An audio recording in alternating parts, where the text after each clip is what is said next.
Phone আহিলে বলিউডৰ পৰা ক'লে মই পৱন চোপ্ৰা পৰিণীতিৰ দেউতাক আচ্ছা প্ৰিয়ংকাৰ খুৰাক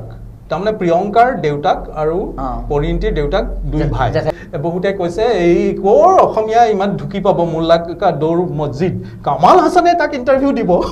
এইটো সম্ভৱে নহয় ফিল্মফেয়াৰত ওলাই ইংৰাজী পুৰণা সাক্ষাৎকাৰৰ অনুবাদ কৰি দিছে আৰু জ্যোতিপ্ৰসাদ আগৰৱালা তেখেতে জয়মতীৰ জৰিয়তে ভাৰতত ডাবিং টেকনলজিটো প্ৰথমবাৰলৈ প্ৰৱৰ্তন কৰিছিল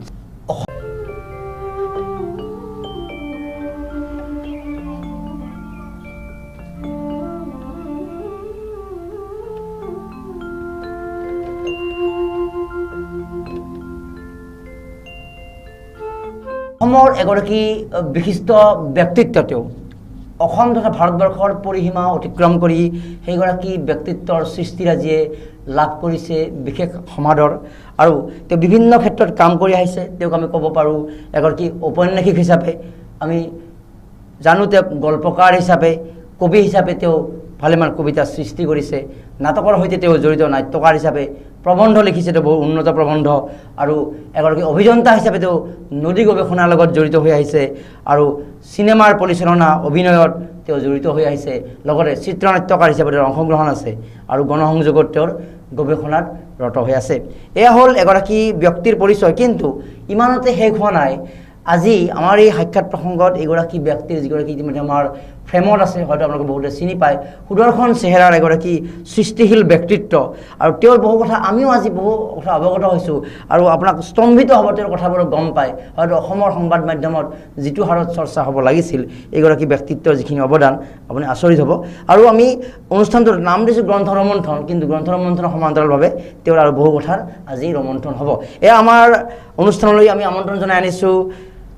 অৰ্ণৱ ডেকা অভিযন্তা আৰু অধিবক্তা আৰু লগতে এগৰাকী বিশিষ্ট লেখক আৰু আমাৰ অনুষ্ঠানত আছে ডিম্বেশ্বৰ ৰয় ডাঙৰীয়া স্বাগতম জনাইছোঁ আৰু আমি প্ৰথম এটা প্ৰশ্ন কৰোঁ তাৰপিছত আমি পাৰ্ট বাই পাৰ্ট হয়তো যাম যে ইমানবোৰ কাম কৰিবলৈ আপুনি মগজুটো কেনেকৈ নিৰ্মাণ কৰিছে কেনেকৈ প্ৰেক্টিছ কৰাইছে আপুনি সাজু কৰাইছে আচলতে এইটো মানে কোনো পৰিকল্পিতভাৱে হোৱা নাই সৰুৰ পৰা লিখি আহিছিলোঁ কিন্তু মেট্ৰিকত দেখা গ'ল অংক বিজ্ঞানতহে লেটাৰ পালোঁ গতিকে স্বাভাৱিকতে আমি বিজ্ঞান পঢ়িব গ'লোঁ কিন্তু মনটোৱে কেতিয়াও নক'লে যে কলাৰ জগতৰ লগত সম্পৰ্ক এৰি দিম গতিকে লিখাও চলিলে নাটক কৰোঁ গান গাব নোৱাৰিলেও কোৰাছত ভাগ লওঁ আৰু পাছলৈ টিভি চিনেমাৰো অলপ বছৰত কাম কৰিছোঁ গতিকে এই ধৰণে জীৱন আগবাঢ়ি গৈ আছে নিশ্চিতভাৱে তো আমি যেহেতু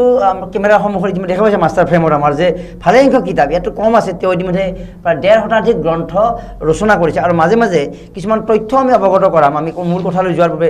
প্ৰথমতে দুটামান তথ্য দিওঁ তেওঁ নৱম শ্ৰেণীত থাকোঁতে এখন নাটক লিখিছিলে আৰু নাটকখনৰ নাম আছিলে মুক্তি আৰু সেই আকাশবাণী গুৱাহাটী কেন্দ্ৰযোগে প্ৰচাৰ হৈছিলে আৰু আপুনি জানি ভাল পাব অসমীয়া হিচাপে আপুনি গৌৰৱবোধ কৰিব যদি আপুনি অসমৰ প্ৰতি আপোনাৰ ভাল পোৱা আছে আৰু সঁচা অসমীয়া যদি নাম কৰি আপুনি ভাল পোৱা এগৰাকী ব্যক্তি যে সৰ্বকনিষ্ঠ অনাতাঁৰ নাট্যকাৰ হিচাপে তেওঁ সৰ্বভাৰতীয় অভিলেখ স্থাপন কৰিছিলে তো ইয়াত আমি তথ্য দি থলোঁ আৰু কেইবাটাও তথ্য আছে যিবোৰ জানি আমি মানে আশ্চৰ্যবোধ কৰিব আমি প্ৰথমতে গ্ৰন্থ ৰমন্থন কৰোঁ যে আমি প্ৰথম কেইটামান কিতাপ তুলি লওঁ দুখন আপোনাৰ হাততে দি থওঁ এতিয়া আমি আৰু আমি ৰয়দাৰ দুখনমান লৈ ল'ব তো মোৰ হাতত এই মুহূৰ্তত আমি 3খন কিতাপ মোৰ হাতত আছে এই মুহূৰ্তত আমি য়েছ আমি ৰেণ্ডমলি কৈ যাম এখন কিতাপ আছে আমি দেখুৱাইছোঁ মেক্সিকো চহৰে এজন প্ৰেমিকা বাংলা অনুবাদ কিন্তু তেওঁৰ যিখন মূল কিতাপ আছিলে এইখন আছিলে মেক্সিকো চহৰত এজন প্ৰেমিকা এজনী প্ৰেমিকা এজনী হ'ব গতিকে আৰু যিহেতু কিতাপখনৰ কথা ওলাইছে আৰু এই কিতাপখনৰ আধাৰত ইংৰাজী অসমীয়া আৰু স্পেনিক ট্ৰাইলিংগুৱেল এখন চিনেমা নিৰ্মাণ হৈ আছে এই মেক্সিকো চহৰত এজনী প্ৰেমিকা যিটো গল্পৰ আধাৰত আৰু তাৰ শ্বুটিং অসমতো হৈছিলে ইজৰাইল বা বিভিন্ন প্ৰান্তৰ পৰা শিল্পীসকল আহিছিলে এই বিষয়ে আমি জানিম আৰু এখন কিতাপৰ কথা ক'ব লাগিব a stanza of sunlight on the bench of Brahmaputra পাৰত এফাকি ৰোড এইখন তেওঁৰ কাব্য সংকলন দ্বিভাষিক ইংৰাজীতো আছে মোৰ 30 বছৰীয়া সাহিত্যিক জীৱনৰ স্বপ্ন আৰু সাধনা আন এখন তেওঁৰ সাহিত্য জীৱনৰ এটা বৰ্ণনা অৰ্ণৱ ডেকাৰ লিখা আন এখন কিতাপ দুফৰি গাঁৱৰ নিৰঞ্জনা আইতা আৰু অন্যান্য গল্প এটা চৰিত্ৰক লৈ ইয়াতে অংকন কৰিছে গল্পৰ চৰিত্ৰ আৰু মোৰ দৃষ্টিত শংকৰদেৱৰ সমাজবাদী আদৰ্শৰো কলা চৰ্চাৰ বৈশিষ্ট্য শংকৰদেৱ কেন্দ্ৰিক চৰ্চাও আছে আপোনাৰ হাতত থকা 2খন কিতাপৰ আমি যদি নাম লওঁ এইখন হ'ল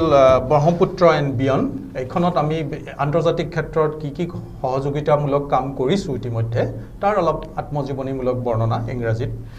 তাৰপিছত এইখন হ'ল ঋতুৱে তুমি ঋতুপৰ্ণা এইখন এখন সৰু উপন্যাস আচ্ছা তাৰপিছত অকস্মাত এক আবেলি এইখন 2004 চনত প্ৰথম প্ৰকাশ পাইছিল গল্প সংকলন তাত ছপা হোৱা গল্পৰ ভিতৰতে এটা আছিলে মেক্সিকো চহৰত এজনী প্ৰেমিকা এইখনতে আছে নেকি গল্পটো আচ্ছা তাৰপিছত বঙালীত বেলেগকে সম্পূৰ্ণ বেলেগ ধৰণে কিতাপখন ওলালে সেই নামতে হৈ গ'ল আৰু লগতে আমি তথ্য এটা দি থৈছোঁ যে 2003 চনত সৰ্বভাৰতীয় কথা গৰিয়সী পুৰস্কাৰ তেওঁ লাভ কৰিছিল গল্পকাৰ হিচাপে এইটো তথ্য আমি দি থলোঁ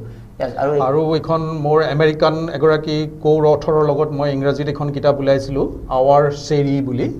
চেৰি এণ্ড কিং নামৰ এগৰাকী আমেৰিকান আৰ্টিষ্ট তেখেত মোৰ বান্ধৱী লগতে মোৰ কৌথৰ বাৰবাৰা এণ্ড কিং তেওঁৰ আকৌ কাজিন তাৰপিছত তেওঁ আকস্মিকভাৱে ঢুকালে মটৰৰ দুৰ্ঘটনা হৈ পেলাই গতিকে তেওঁৰ স্মৃতিত আমি যুগ্মভাৱে অসমীয়া আৰু আমেৰিকান যৌথ সাহিত্য বুলি ক'ব পাৰে এতিয়া এই হিচাপে এইখন কিতাপ ওলাইছিলে গতিকে আৰু আমাৰ কিতাপ আছে এইখন আছে প্ৰেম অসম্ভৱ এইখন গল্প সংকলন আচ্ছা আন এখন আছে ইংলিছত golden years in Jorhat engineering college এখন সম্পাদন নেকি নহয় এইখন মোৰ আত্মকথা যোৰহাট ইঞ্জিনিয়াৰিং কলেজৰ ছাত্ৰ জীৱনৰ অভিজ্ঞতা সুন্দৰ গল্প আমি এতিয়া আমি ক্ৰমান্বয়ে যাম এতিয়া আপোনাৰ সৃষ্টিৰ বিষয়বিলাক ভিন্ন সৃষ্টিৰ যেতিয়া আৰম্ভণি কেনেকৈ কৰিছিলে যে মই লেখক হ'ম তাৰপাছত এই প্ৰক্ৰিয়াটো কেনেকৈ আগবঢ়াই লৈ গ'ল আপুনি সৰুতে একো নজনাকৈ স্কুললৈ যোৱাৰ আগৰ পৰাই অলপ ওচৰত লিখিছিলোঁ তেতিয়া আমি নাজানো এইবিলাক কি কৰিব লাগে মোৰ মায়ে সংৰক্ষণ কৰি ৰাখিছিল আৰু 1975 চনত প্ৰথমবাৰলৈ মই লিখা এটা কবিতা অসমবাণীলৈ মোৰ মায়ে পঠিয়াই দিছিলে আৰু সেই কবিতাটো এতিয়াও আজি মই এতিয়া চালোঁ 19 ছেপ্টেম্বৰ 1975 চনত প্ৰথমবাৰলৈকে মোৰ লেখা প্ৰকাশ হৈছিল অসমবাণীত তেতিয়া বোধহয় সতীশ চন্দ্ৰ কাকতি ডাঙৰীয়া সম্পাদক আছিলে আৰু সেই লেখাটো আজিৰ পৰা 49 বছৰ আগৰ কথা সেই লেখাটোৱে মোক বুজাই দিলে যে লিখাবিলাকৰ এই ধৰণে এটা স্থায়ী হৈ সমাজৰ আগত ওলাই যায় এইটো হ'ল পথ আৰু সেইটো সময়ত আমি সৰু এলপি স্কুলৰ ছাত্ৰ গতিকে আমি ইমান বুজি নাপালেও এটা উৎসাহ পাইছিলোঁ গতিকে লিখি গ'লোঁ শংকৰদেৱৰ মাধৱদেৱৰ জন্মতিথিত আমি তেওঁলোকৰ জীৱনী লিখোঁ বিভিন্ন ৰাষ্ট্ৰপতি ফখৰুদ্দিন আলি আহমেদ ঢুকাইছে জীৱনী লিখিছোঁ লগতে বিহুক লৈ কবিতা পূজাক লৈ কবিতা বিভিন্ন উৎসৱ পাৰ্বণ অসমৰ পৰিস্থিতিক লৈ তাৰপিছত আন্দোলন আৰম্ভ হ'ল আন্দোলনৰ সময়ত অসমৰ অস্তিত্ব ৰক্ষা এইবিলাক বিষয় লৈ কবিতা এনেকৈ মানে যাত্ৰাটো আৰম্ভ হৈছিলে আৰু লিখিছে বিভিন্ন কবিতা লিখিছে উপন্যাস লিখিছে গল্প লিখিছে প্ৰবন্ধ বিভিন্ন ক্ষেত্ৰত আপুনি বিচৰণ কৰিছে আচ্ছা ঠিক আছে আমি ডিম্বেশ্বৰৰ প্ৰশ্নৰ মাজলৈ যাম তাৰ পূৰ্বে এটা আৰু তথ্য যি তথ্য আপোনাক এটা আশ্চৰ্যচকিত কৰিব আমি ইতিমধ্যে জানো যে প্ৰিয়ংকা চোপ্ৰা পৰিণীতি চোপ্ৰা আৰু তেওঁলোকৰ খুৰাক বা তেওঁলোকৰ অভিভাৱক পৱন চোপ্ৰা এদিন পৱন চোপ্ৰাৰ এটা ফোন আহিছিলে বাকীখিনি কথা তেওঁৰ পৰা জানিম আৰু তাতে কথাখিনি ৰখাই ক'ব বিচাৰিছোঁ নয়া কুৰুক্ষেত্ৰ তেওঁৰ নতুন কুৰুক্ষেত্ৰ নামৰ এখন উপন্যাস আৰু এই উপন্যাসৰ আধাৰত হিন্দী চিৰিয়েল এখন নিৰ্মাণ হৈছে আৰু সেই ইতিমধ্যে টেলিকাষ্ট হৈ গৈছে নয়া কুৰুক্ষেত্ৰ নামে আৰু তেওঁৰ 4খন উপন্যাস আৰু 5টা গল্পৰ হিন্দী চিত্ৰস্বত্ব যিটো তাত ক্ৰয় কৰিছে তো এইটো বৰ ইণ্টাৰেষ্টিং বিষয় তো এইটো অসমৰ এগৰাকী লেখকৰ বলিউড কানেকশ্যন বা এই হিন্দীত এইটো হৈছে কিন্তু আমি সাংঘাতিক অৱগত নহয় তো এইটো আমাৰ দৰ্শকে ভাল পাব এই কথাটো মানে মোৰ কলেজীয়া ছাত্ৰ জীৱন মই ইঞ্জিনিয়াৰিং পঢ়া সময়ৰ পৰাই মোৰ প্ৰথমতে মাদ্ৰাজৰ চলচ্চিত্ৰ জগত আৰু তাৰপিছত বম্বেৰ চলচ্চিত্ৰ জগতৰ লগত সম্পৰ্ক এটা স্থাপন হৈছিলে সৰুকে আৰু মই গৈ মাদ্ৰাজত কিছুদিন চলচ্চিত্ৰ নিৰ্মাণৰ কাম শিকিছিলোঁ আৰু বদান্যতা আছিলে LV প্ৰসাদ আপোনালোকে নাম জানেই চাগে প্ৰসাদ ষ্টুডিঅ'ৰ মালিক লগতে দক্ষিণাত্যৰ চলচ্চিত্ৰ জগতৰ তেওঁ এজন পুৰোধা ব্যক্তি তেখেতে নিজেই এটা নিৰ্দেশ দি দিছিলে মিষ্টাৰ ডেকা য'তেই যি শিকিব খোজে তেওঁক সুবিধা দিব লাগে আৰু সেইমতে মই তাত অলপ ডাইৰেকশ্যনৰ কাম শিকিছিলোঁ, সম্পাদনা শিকিছিলোঁ, AK ভেংকটেশ্বৰ ৰাওৰ লগত, সুশীল ভাল্লাৰ লগত অকমান স্পেচিয়েল এফেক্টৰ কাম শিকিলোঁ। কোৰ্ছৰ আন্দাৰত নে? না এনেই আপোনাৰ ভাল পালে কিবা মানে এনেই মানে মই ইচ্ছা আছিল যে কাম কৰিম। মই ইয়াতো কৰিছোঁ অলপ বছৰ, ৱাইচকৰ্ণী বৰাৰ লগত কাম কৰিছোঁ, ভূপেন দাৰ লগত মই অলপ কাম কৰিছোঁ। গতিকে এনেই মই মানে একলব্যৰ দৰে, এইটো ঠিক আপোনাৰ মানে আনুষ্ঠানিক পাঠ্যক্ৰম নহয়। আৰু সেই ধৰণে তাৰপিছত বম্বেলৈ গ'লোঁ। বম্বেত অৱশ্যে ষ্টুডিঅ'ত কাম কৰা নাই, তাত মোক শ্বুটিং চাবলৈ মাতে। শ্বাহৰুখ খানৰ ৰামজানে শ্বুটিং চাইছিলোঁ, জুহি চাওলাহঁতৰ লগত আড্ডা মাৰিছিলোঁ, পূজা ভাটহঁতৰ লগত বহুত হৈছিলে কথা বতৰা। তাৰপিছতে উমেশ মেহৰা, FC মেহৰা, যিসকলে আলিবাবা 40 চোৰ কৰিছিলে, তেওঁলোকে লগত এনেকুৱা ভাল বন্ধুত্ব হ'ল যে তেওঁলোকে মোলৈ এতিয়াও দিৱালীৰ বা হোলীৰ কাৰ্ড পঠিয়ায়। তেওঁলোকে কৈছিলে যে you come, you stay with us, you can work with us, you are a creative person, you can write stories, you can write script, dialogue and whatever. কিন্তু মোৰ সদায় এটা লক্ষ্য আছিলে যে অসমীয়া হিচাপে অসমৰ উন্নতিৰ কাৰণে কাম কৰিব লাগে যি ধৰণে পাৰি। গতিকে ইঞ্জিনিয়াৰ হিচাপেতো কৰিবই লাগে, লগতে সাহিত্য এইবিলাক ক্ষেত্ৰতো আমি অসমৰ পৰাই উলিয়াই দিব লাগে। গতিকে মানুহখিনিৰ লগত বাহিৰত যোগাযোগ সদায় আছে, বিদেশী মানুহৰ লগতো যোগাযোগ হৈছে। গতিকে অসমীয়া চিৰিয়েলত কাম কৰিছোঁ মই, ব্ৰজেন বৰাৰ লগত, ৱাইচকৰ্ণী বৰাৰ লগত, প্ৰমোদ বৰুৱাৰ চিৰিয়েলত কাম কৰিছোঁ। Behind camera? নহয়, মই ডাইৰেকশ্যন আৰু এক্টিং আৰু স্ক্ৰিপ্ট ৰাইটিং, অভিনয় কৰিছোঁ। আৰু এই যে পৱন শৰ্মাৰ ফোনটো আহিলে, পৱন চোপ্ৰাৰ, এইটো হ'ল এটা মোৰ কাৰণেও ছাৰপ্ৰাইজ। তাৰ আগে আগে মই গম পাওঁ যে মোৰ গল্প চল্প কিছুমান অনুবাদ হৈ পেলাই বাহিৰত ওলাই গৈছে দিল্লীৰ পৰা। আপুনি গম নোপোৱাকৈ কোনোবা ভাল পাইছে অনুবাদ কৰিছে, ক'ত প্ৰকাশ হয় গম নাপাওঁ। এবাৰ বাংলাদেশৰ পৰা এজনে মোক বঙালীতে ফোন কৰি কৈছে, আপনার কি দারুণ গল্প বেরিয়েছে, কিবা রক্ত করবি আমার ম্যাগাজিনে, কি দারুণ লিখেছে আপুনি। মই তেতিয়ালৈকে গমেই নাপাওঁ কি দারুণ গল্প আছে, কিন্তু এটাই ভাল লাগিছে যে মই নজনাকে হ'লেও নিশ্চয় কোনোবাই অৰিজিনেল অসমীয়া প্ৰান্তিক বা গৰিয়সী পঢ়িছে। মই বেছি গল্পও লিখা নাই, যি লিখিছোঁ প্ৰান্তিক আৰু গৰিয়সীতে আৰম্ভ কৰিছিলোঁ। গতিকে ভাল পাইছে, অনুবাদ কৰিছে, মোৰ আপত্তি নাই। মই এইটো নকওঁ যে মোৰ কিয় পাৰ্মিশ্যন লোৱা নাই বা মই ৰয়েলটি পাব লাগে, মোৰ সেইবিলাক কথা নাই। মই সন্মানিত বোধ কৰিছোঁ, মই আনন্দ পাইছোঁ যে কোনোবাই ভাবিছে যে এইটো অনুবাদৰ যোগ্য, অনুবাদ কৰিছে, ক'ৰবাত প্ৰকাশ হৈছে। মোৰ তাত ক'বলগীয়া একো নাই, কিন্তু মই গম পাই আছিলোঁ। তাৰপিছত এবাৰ গম পালোঁ দক্ষিণ ভাৰতৰ বিশ্ববিদ্যালয়ত মোৰ গল্প বোলে MA কোৰ্চত পঢ়ায়। তাৰ কাৰণে তেওঁলোকে মোৰ ইংৰাজী কিতাপ বিচাৰি আছে, নেপায় বজাৰত, নেপাই পেলাই ফেচবুকত মোৰ লগত তাৰ ফেকাল্টি প্ৰফেচাৰে যোগাযোগ কৰিছে যে ক্লাছত পঢ়াব লাগে, আপোনাৰ কিতাপ পোৱা নাই, অনুগ্ৰহ কৰি কোন পাব্লিচাৰ আমাক কওক কিতাপ। কিন্তু মই তেতিয়ালৈকে মোৰ কোনো উচ্চাকাংক্ষা নাই যে মই ইংৰাজী ৰাইটাৰ হ'ম, গতিকে মই ইংৰাজী কিতাপ চপোৱাৰ কথালৈ অহা নাছিলে। তাৰপিছত লৰালৰিকে যেনিবা অনুবাদ কৰি মই উলিয়াই দিলোঁ কিতাপ, আছে ইয়াতে দেখুৱাম। সেই সময়ৰ মাজতে এদিন মোক ফোন আহিলে বলিউডৰ পৰা। ক'লে মই পৱন চোপ্ৰা আৰু লগত কেইবাজনো আছিলে, তেওঁলোকৰ প্ৰমোদ পাব্বি বুলি এজন পাঞ্জাবী চিনেমাৰ। পৱন চোপ্ৰা পৰিণীতি প্ৰিয়ংকা চোপ্ৰাৰ মানে খুৰা বা তেনেকুৱা? নহয়, পৰিণীতিৰ দেউতাক। আচ্ছা, প্ৰিয়ংকাৰ খুৰাক। তাৰমানে প্ৰিয়ংকাৰ দেউতাক আৰু পৰিণীতিৰ দেউতাক দুই ভাই। সেই ভাই, সৰু ভাই হ'ল পৱন চোপ্ৰা। পৰিণীতিৰ দেউতাক ইতিমধ্যে ঢুকাইছে, তেখেত ডক্টৰ আছিলে আৰ্মীৰ। আৰু পৱন চোপ্ৰাই আৰ্মীৰ হেৰিতে তেওঁ মানে ব্যৱসায় কৰে। তেওঁ আৰ্মীৰ এই ইকুইপমেণ্ট, গাড়ীৰ যিবিলাক পাৰ্টছ লাগে সেইবিলাক ছাপ্লাই দিয়া গোটেই ভাৰতৰ ব্যৱসায়টো চলায়। লগতে তেওঁ অভিনেতাও, হিন্দী চিৰিয়েল চিনেমাটো কৰিছে, পাঞ্জাবীত বেছিকৈ কৰে তেওঁ। আৰু থাকে তেওঁ এম্বালাত, কিন্তু তেওঁ বম্বেত নাথাকে। আৰু তেওঁৰ মাক, পৰিণীতিৰ মাক অৰ্থাৎ পৱন চোপ্ৰাৰ মিছেছৰ লগত পিছত মোৰ চিনাকি হ'ল। তেখেত এগৰাকী বিশিষ্ট চিত্ৰকৰ আৰু কবি। তেখেতৰ এক্সিবিশ্যন দেলহি চেলহিত হৈ থাকে। তেখেতে মোক ক'লে যে আপোনাৰ কেইটামান ফোনত মই বোলে আপোনাৰ কেইটামান গল্প আমি ভাল পাইছোঁ, আমি টিভি চিৰিয়েল বা চিনেমা কৰিম বিচাৰিছোঁ, আপুনি হিন্দী আমাক ৰাইটটো দিব লাগে। তাৰপিছতে মইতো ডেফিনেটলি অসমত বহি থকা অসমীয়া, মোৰ এম্বিশ্যন নাই যে কেতিয়াও বলিউডত গৈ থাকিম বা মাদ্ৰাজত থাকিম বা ক'ৰবাত। মই অসমত থাকিয়ে যি পাৰোঁ কাম কৰিম। আপোনাৰ গল্প আধাৰত কিবা হ'ব লাগে বুলি কেতিয়া কোনো মোৰ উচ্চাকাংক্ষা নাই, আৰু মোৰ যি হৈছে অসমতে হৈছে। মই আপোনাক ক'লোৱে, ব্ৰজেন বৰাহঁতে কৰিছে, ৱাইচকৰ্ণী বৰাহঁতে কৰিছে, তেওঁলোকৰ লগত কাম কৰিছোঁ। তেতিয়া মই ডেফিনেটলি মই আনন্দিত যে বাহিৰৰ পৰা আহিছে। আমাৰ কোৱা হয় নহয়, পৰ্বত মহম্মদৰ ওচৰত যাবনে মহম্মদ পৰ্বতৰ ওচৰত আহিব, তেনেকৈ মই বলিউডলৈ ফুৰিবলৈ গৈছোঁ আগতে, চিনাকি হৈছে মানুহ, কিন্তু মই কাম বিচাৰি যোৱা নাই। বলিউডে নিজে আহিছে মোৰ তালৈ। কিন্তু মই প্ৰথমতে জনাই দিলোঁ যে মই কিন্তু ফিজিকেলি যাব নোৱাৰোঁ। বোলে उसका ज़रूरत नहीं है, कभी एक बार आइए हमारे घर भी आइए, कोई बात नहीं, लेकिन आपका ये परमिशन चाहिए हमें। তাৰপিছত মই ক'লোঁ ঠিক আছে, কি লাগে? প্ৰথমতে ক'লে প্ৰেম অসম্ভৱ লাগে। মই কৈছোঁ লৈ যাওক।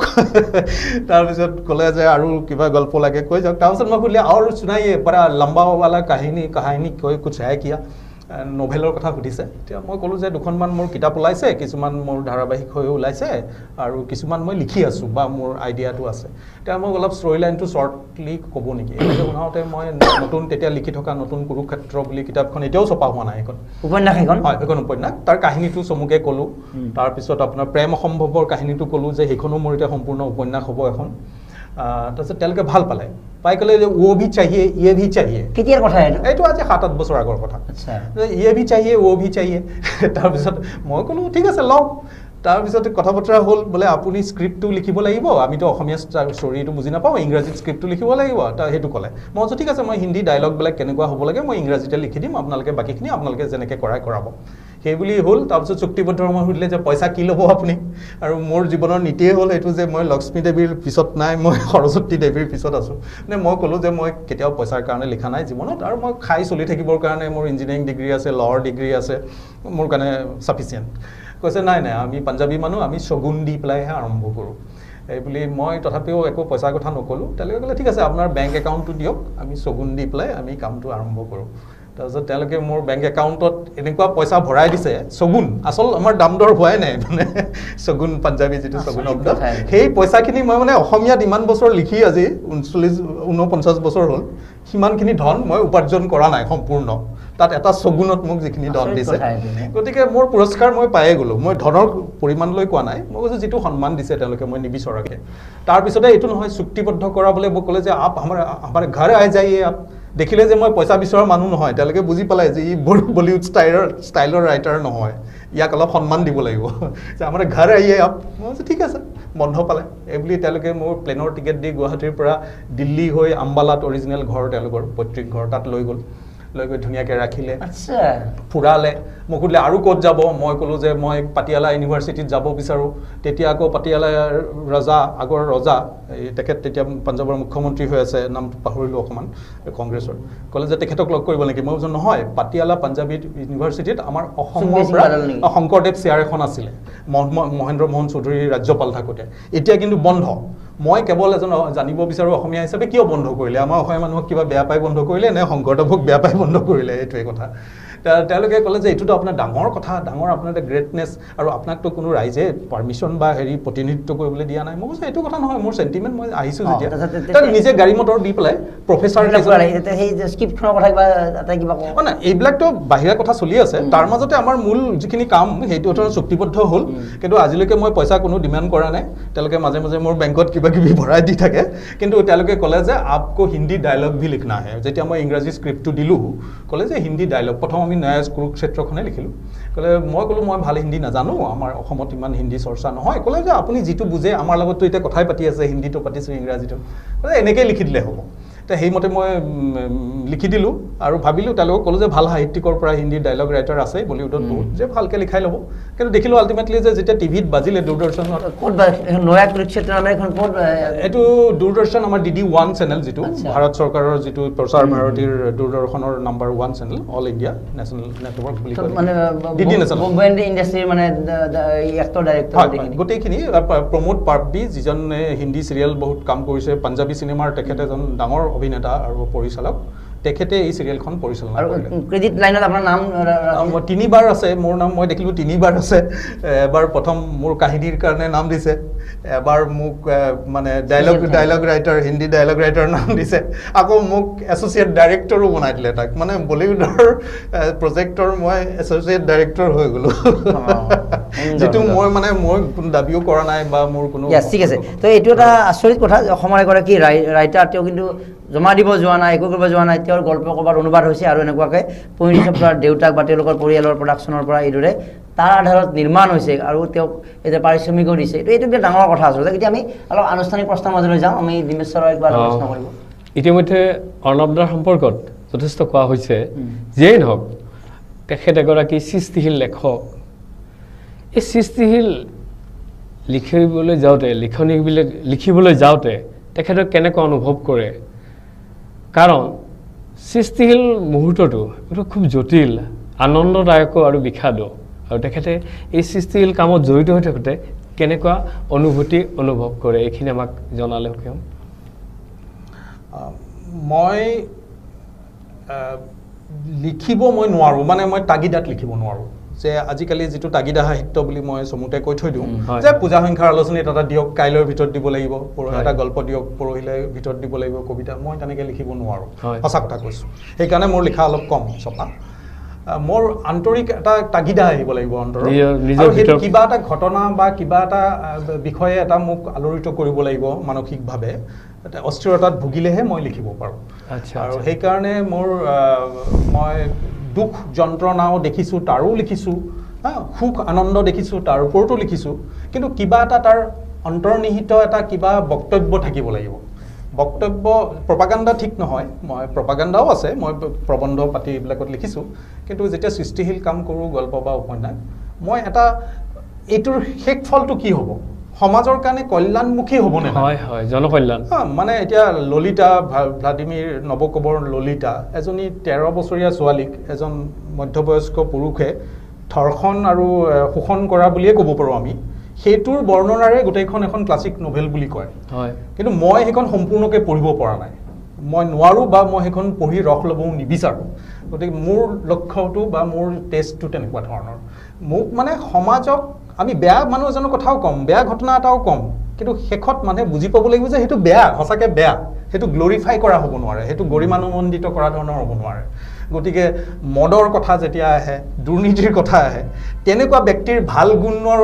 কথা কৈ তেওঁক মই সমাজত হিৰো বা হিৰইন বনাব নিবিচাৰোঁ। তাৰ কাৰণে বহুতে মোক বেয়া পায়। এতিয়া বহুত মানুহে মদ খায়েই, ভাল মানুহেও মদ খায়, মই নকওঁ যে মদ খোৱা চব বেয়া মানুহ। এতিয়া ফেশ্বন হিচাপেও বহুতে মদ খায়,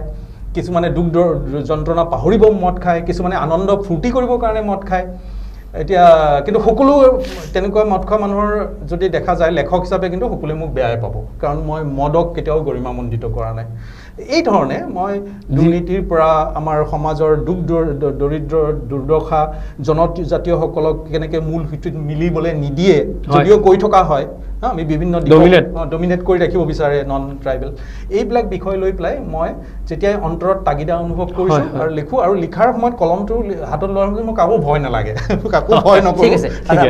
এতিয়া আৰু এটা কথা প্ৰশ্নৰ মাজলৈ যাম, গ্ৰন্থন মন্থন আছে, কিন্তু এগৰাকী অসমৰ বিখ্যাত ব্যক্তিত্ব বা ভাৰতবৰ্ষৰ বিখ্যাত ব্যক্তিত্ব, যাক লগ পাবলৈ বা যাৰ এটা গান শুনিবলৈ আমাৰ কিমান উদ্গ্ৰীৱ আমাৰ চেতনা, আৰু সেইগৰাকী ব্যক্তিৰ সৈতে তেওঁৰ কেনেকুৱা এটা সম্পৰ্ক তাকো জানিম। সেইগৰাকী উদাহৰণ ভূপেন হাজৰিকাৰ সৈতে অৰ্ণৱ ডেকাৰ এটা বিশেষ কানেকশ্যন, আৰু আমি সেই কানেকশ্যনটো আন এটা কথাৰে প্ৰমাণ কৰিব বিচাৰিছোঁ। আমি যিখিনি তথ্য অৱগত হৈছোঁ তেওঁৰ বিষয়ে অধ্যয়ন কৰি, তেওঁ শ্ৰীৰাম কলেজ অফ কমাৰ্চত ইকনমিক্সৰ ছাত্ৰ, তেওঁৰ পিতৃ নিজে ভৱানন্দ ডেকা ইকনমিক্সৰ এজন বিখ্যাত অধ্যাপক লেখক আছিলে, কিতাপ লিখিছে। তো সেই অনুসৰি তেওঁ পিতৃৰ যিটো লিগেচি মেইনটেইন কৰাৰ কাৰণে শ্ৰীৰাম কলেজ অফ কমাৰ্চৰ ইকনমিক্সৰ ছাত্ৰ হিচাপে ভৰ্তি হ'ল, আৰু সেইখিনি সময়তে ভূপেন দাই তো উভতাই আনিলে ইঞ্জিনিয়াৰিঙলৈ। কাহিনী বৰ ইণ্টাৰেষ্টিং, কওকচোন। আচলতে ভূপেন দাৰ লগত সৰুৰ পৰা আমাৰ ঘৰুৱা সম্পৰ্ক। আমাৰ ঘৰত বহিও ভূপেন দাই বহুতকেইটা গান লিখিছে, অৰ্থনীতিৰ সমাজনীতিৰ গান, যেনেকৈ জ্ঞানীজনে কয় শ্ৰীকালৰ জাক জাক সিংহৰ এটাই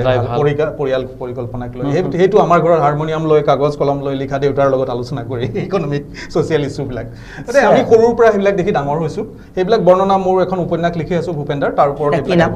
সেইখনৰ নাম হ'ল মোৰ চিনাকি ভূপেন দা। আচ্ছা, ঠিক আছে।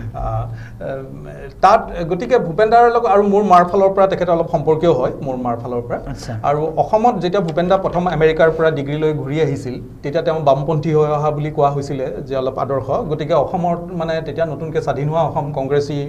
আদৰ্শৰে চলি আছিলে, অসমত ক'তো তেওঁক গান গাব নিদিছিলে, লতাশিল বিহু তেলিৰ পৰা গতিয়াই নমাই দিছিলে বুলি, এই ধৰণৰ বহুত কাহিনী আছে।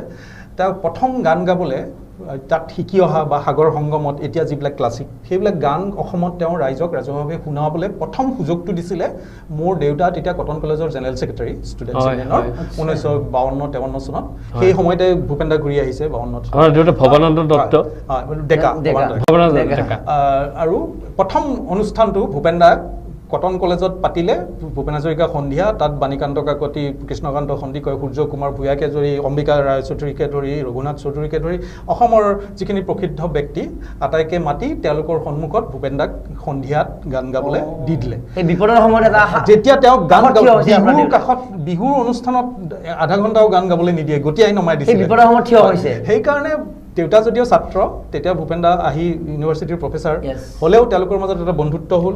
আৰু পিছত দেউতাৰ যেতিয়া বিয়া হ'ল মাৰ জৰিয়তে এটা পাৰিবাৰিক সম্পৰ্কও হ'ল আৰু ভূপেন দাৰ সেই অৱস্থাটো সাক্ষী আছিলে তেখেতৰ পৰিবাৰ প্ৰিয়ম্বৌ ভূপেন দাৰ ঢুকোৱাৰ পিছতো শেষবাৰলৈ যেতিয়া আহি গৈছে আকৌ সেইবিলাক কথা ৰিপিট কৰিছে মোৰ আগত কৈ গৈছে গতিকে আগতে মই অলপ জানো দেউতাই নিজে সেইবিলাক নকয় ভূপেন দাই অলপ কয় বা তেতিয়া লগৰীয়া অন্যান্য ডক্টৰ কিশোৰী মোহন পাঠক ভাইচ চেঞ্চেলৰ তেওঁলোকে এইবিলাক কয় পুৰণা কথাবিলাক গতিকে সেই সম্পৰ্কটো থকাৰ কাৰণে আমি সৰুৰ পৰা মানে ভূপেন দাক আমি জানো তেওঁ এজন কিবা অস্বাভাৱিক ধৰণৰ মানুহ কিন্তু মানে আমাৰ পৰিয়ালৰে এজন তেওঁ মাজে মাজে আহে হুলস্থুল কৰে ভাত এসাঁজ খায় বেলেগ এখন জগতত থাকে কিন্তু কথাবিলাক বেলেগ তেওঁৰ লগত কথা পাতিলে গোটেই পৃথিৱীৰ কথা শুনা যায় গতিকে সেই ধৰণে যেতিয়া ডাঙৰ হৈছোঁ গতিকে পদে পদে তেওঁৰ লগত আছে মই প্ৰথম কিতাপখন লিখিও তেখেতৰ নামতো উৎসৰ্গা কৰিছিলোঁ আছে মোৰ ইয়াতে আছে এফাকি ৰোড কিতাপখনত তেখেতক মই উৎসৰ্গাও কৰিছিলোঁ সেইটো মই আহিম বাৰু অলপ পিছত এতিয়া ভূপেন দাৰ সেইকাৰণে মই গাইডেন্সটো লৈছিলোঁ তেখেত চাবলৈ গ'লে ফ্ৰেণ্ড ফিলচফাৰ গাইড বুলি ক'লে যিটো বুজা যায় সেইকাৰণে তেখেতৰ নিৰ্দেশ মতে তেখেতে কৈছিল তুমি বিজ্ঞান ভাল তুমি বিজ্ঞানতো ভাল আৰু তুমি সাহিত্য লিখিব পাৰা গতিকে তোমাৰ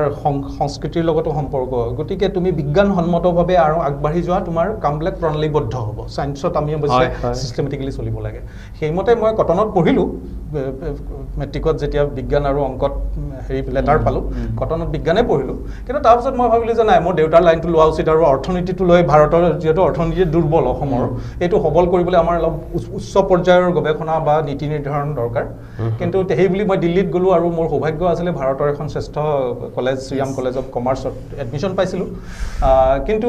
তেতিয়া ভূপেন দা ৰেগুলাৰ দিল্লীত যায় গ'লে মোক মাতে আমি কথা পাতোঁ খোৱা বোৱা কৰোঁ বিভিন্ন পৰামৰ্শ দিয়ে যেতিয়া মই তেতিয়ালৈকে ভূপেন দাই নাজানে মই কি পঢ়ি আছোঁ তাৰপিছত এবাৰ কথাটো হঠাতে ওলালে কেজুৱেলি ওলাওঁতে মই ক'লোঁ মই ইকনমিক্স লগে লগে ভূপেনে বিৰাট গালি পাৰিলে মোক তুমি বিজ্ঞানৰ ছাত্ৰ তুমি কিয় কলালৈ আহিলা তুমি বিজ্ঞানসন্মতভাৱে তুমি কাম কৰিলে তুমি দেশৰ সমাজক বেছি অৱদান দিব পাৰা এনেকুৱা ধৰণৰ বহুত কথা ক'লে আৰু আমি এতিয়া ইম্প্ৰেছনেবল বুলি যিটো ইংৰাজী শব্দ আমাৰ তেনেকুৱা মনবিলাক ডেকা মন গতিকে ভূপেন দাৰ কথা মতে মই এবাৰ গুৱাহাটীত আহোঁতে ইঞ্জিনিয়াৰিং পৰীক্ষাৰ সময় হৈছিলে মই টেষ্ট দি গ'লোঁ দি আকৌ গুচি গ'লোঁ দিল্লী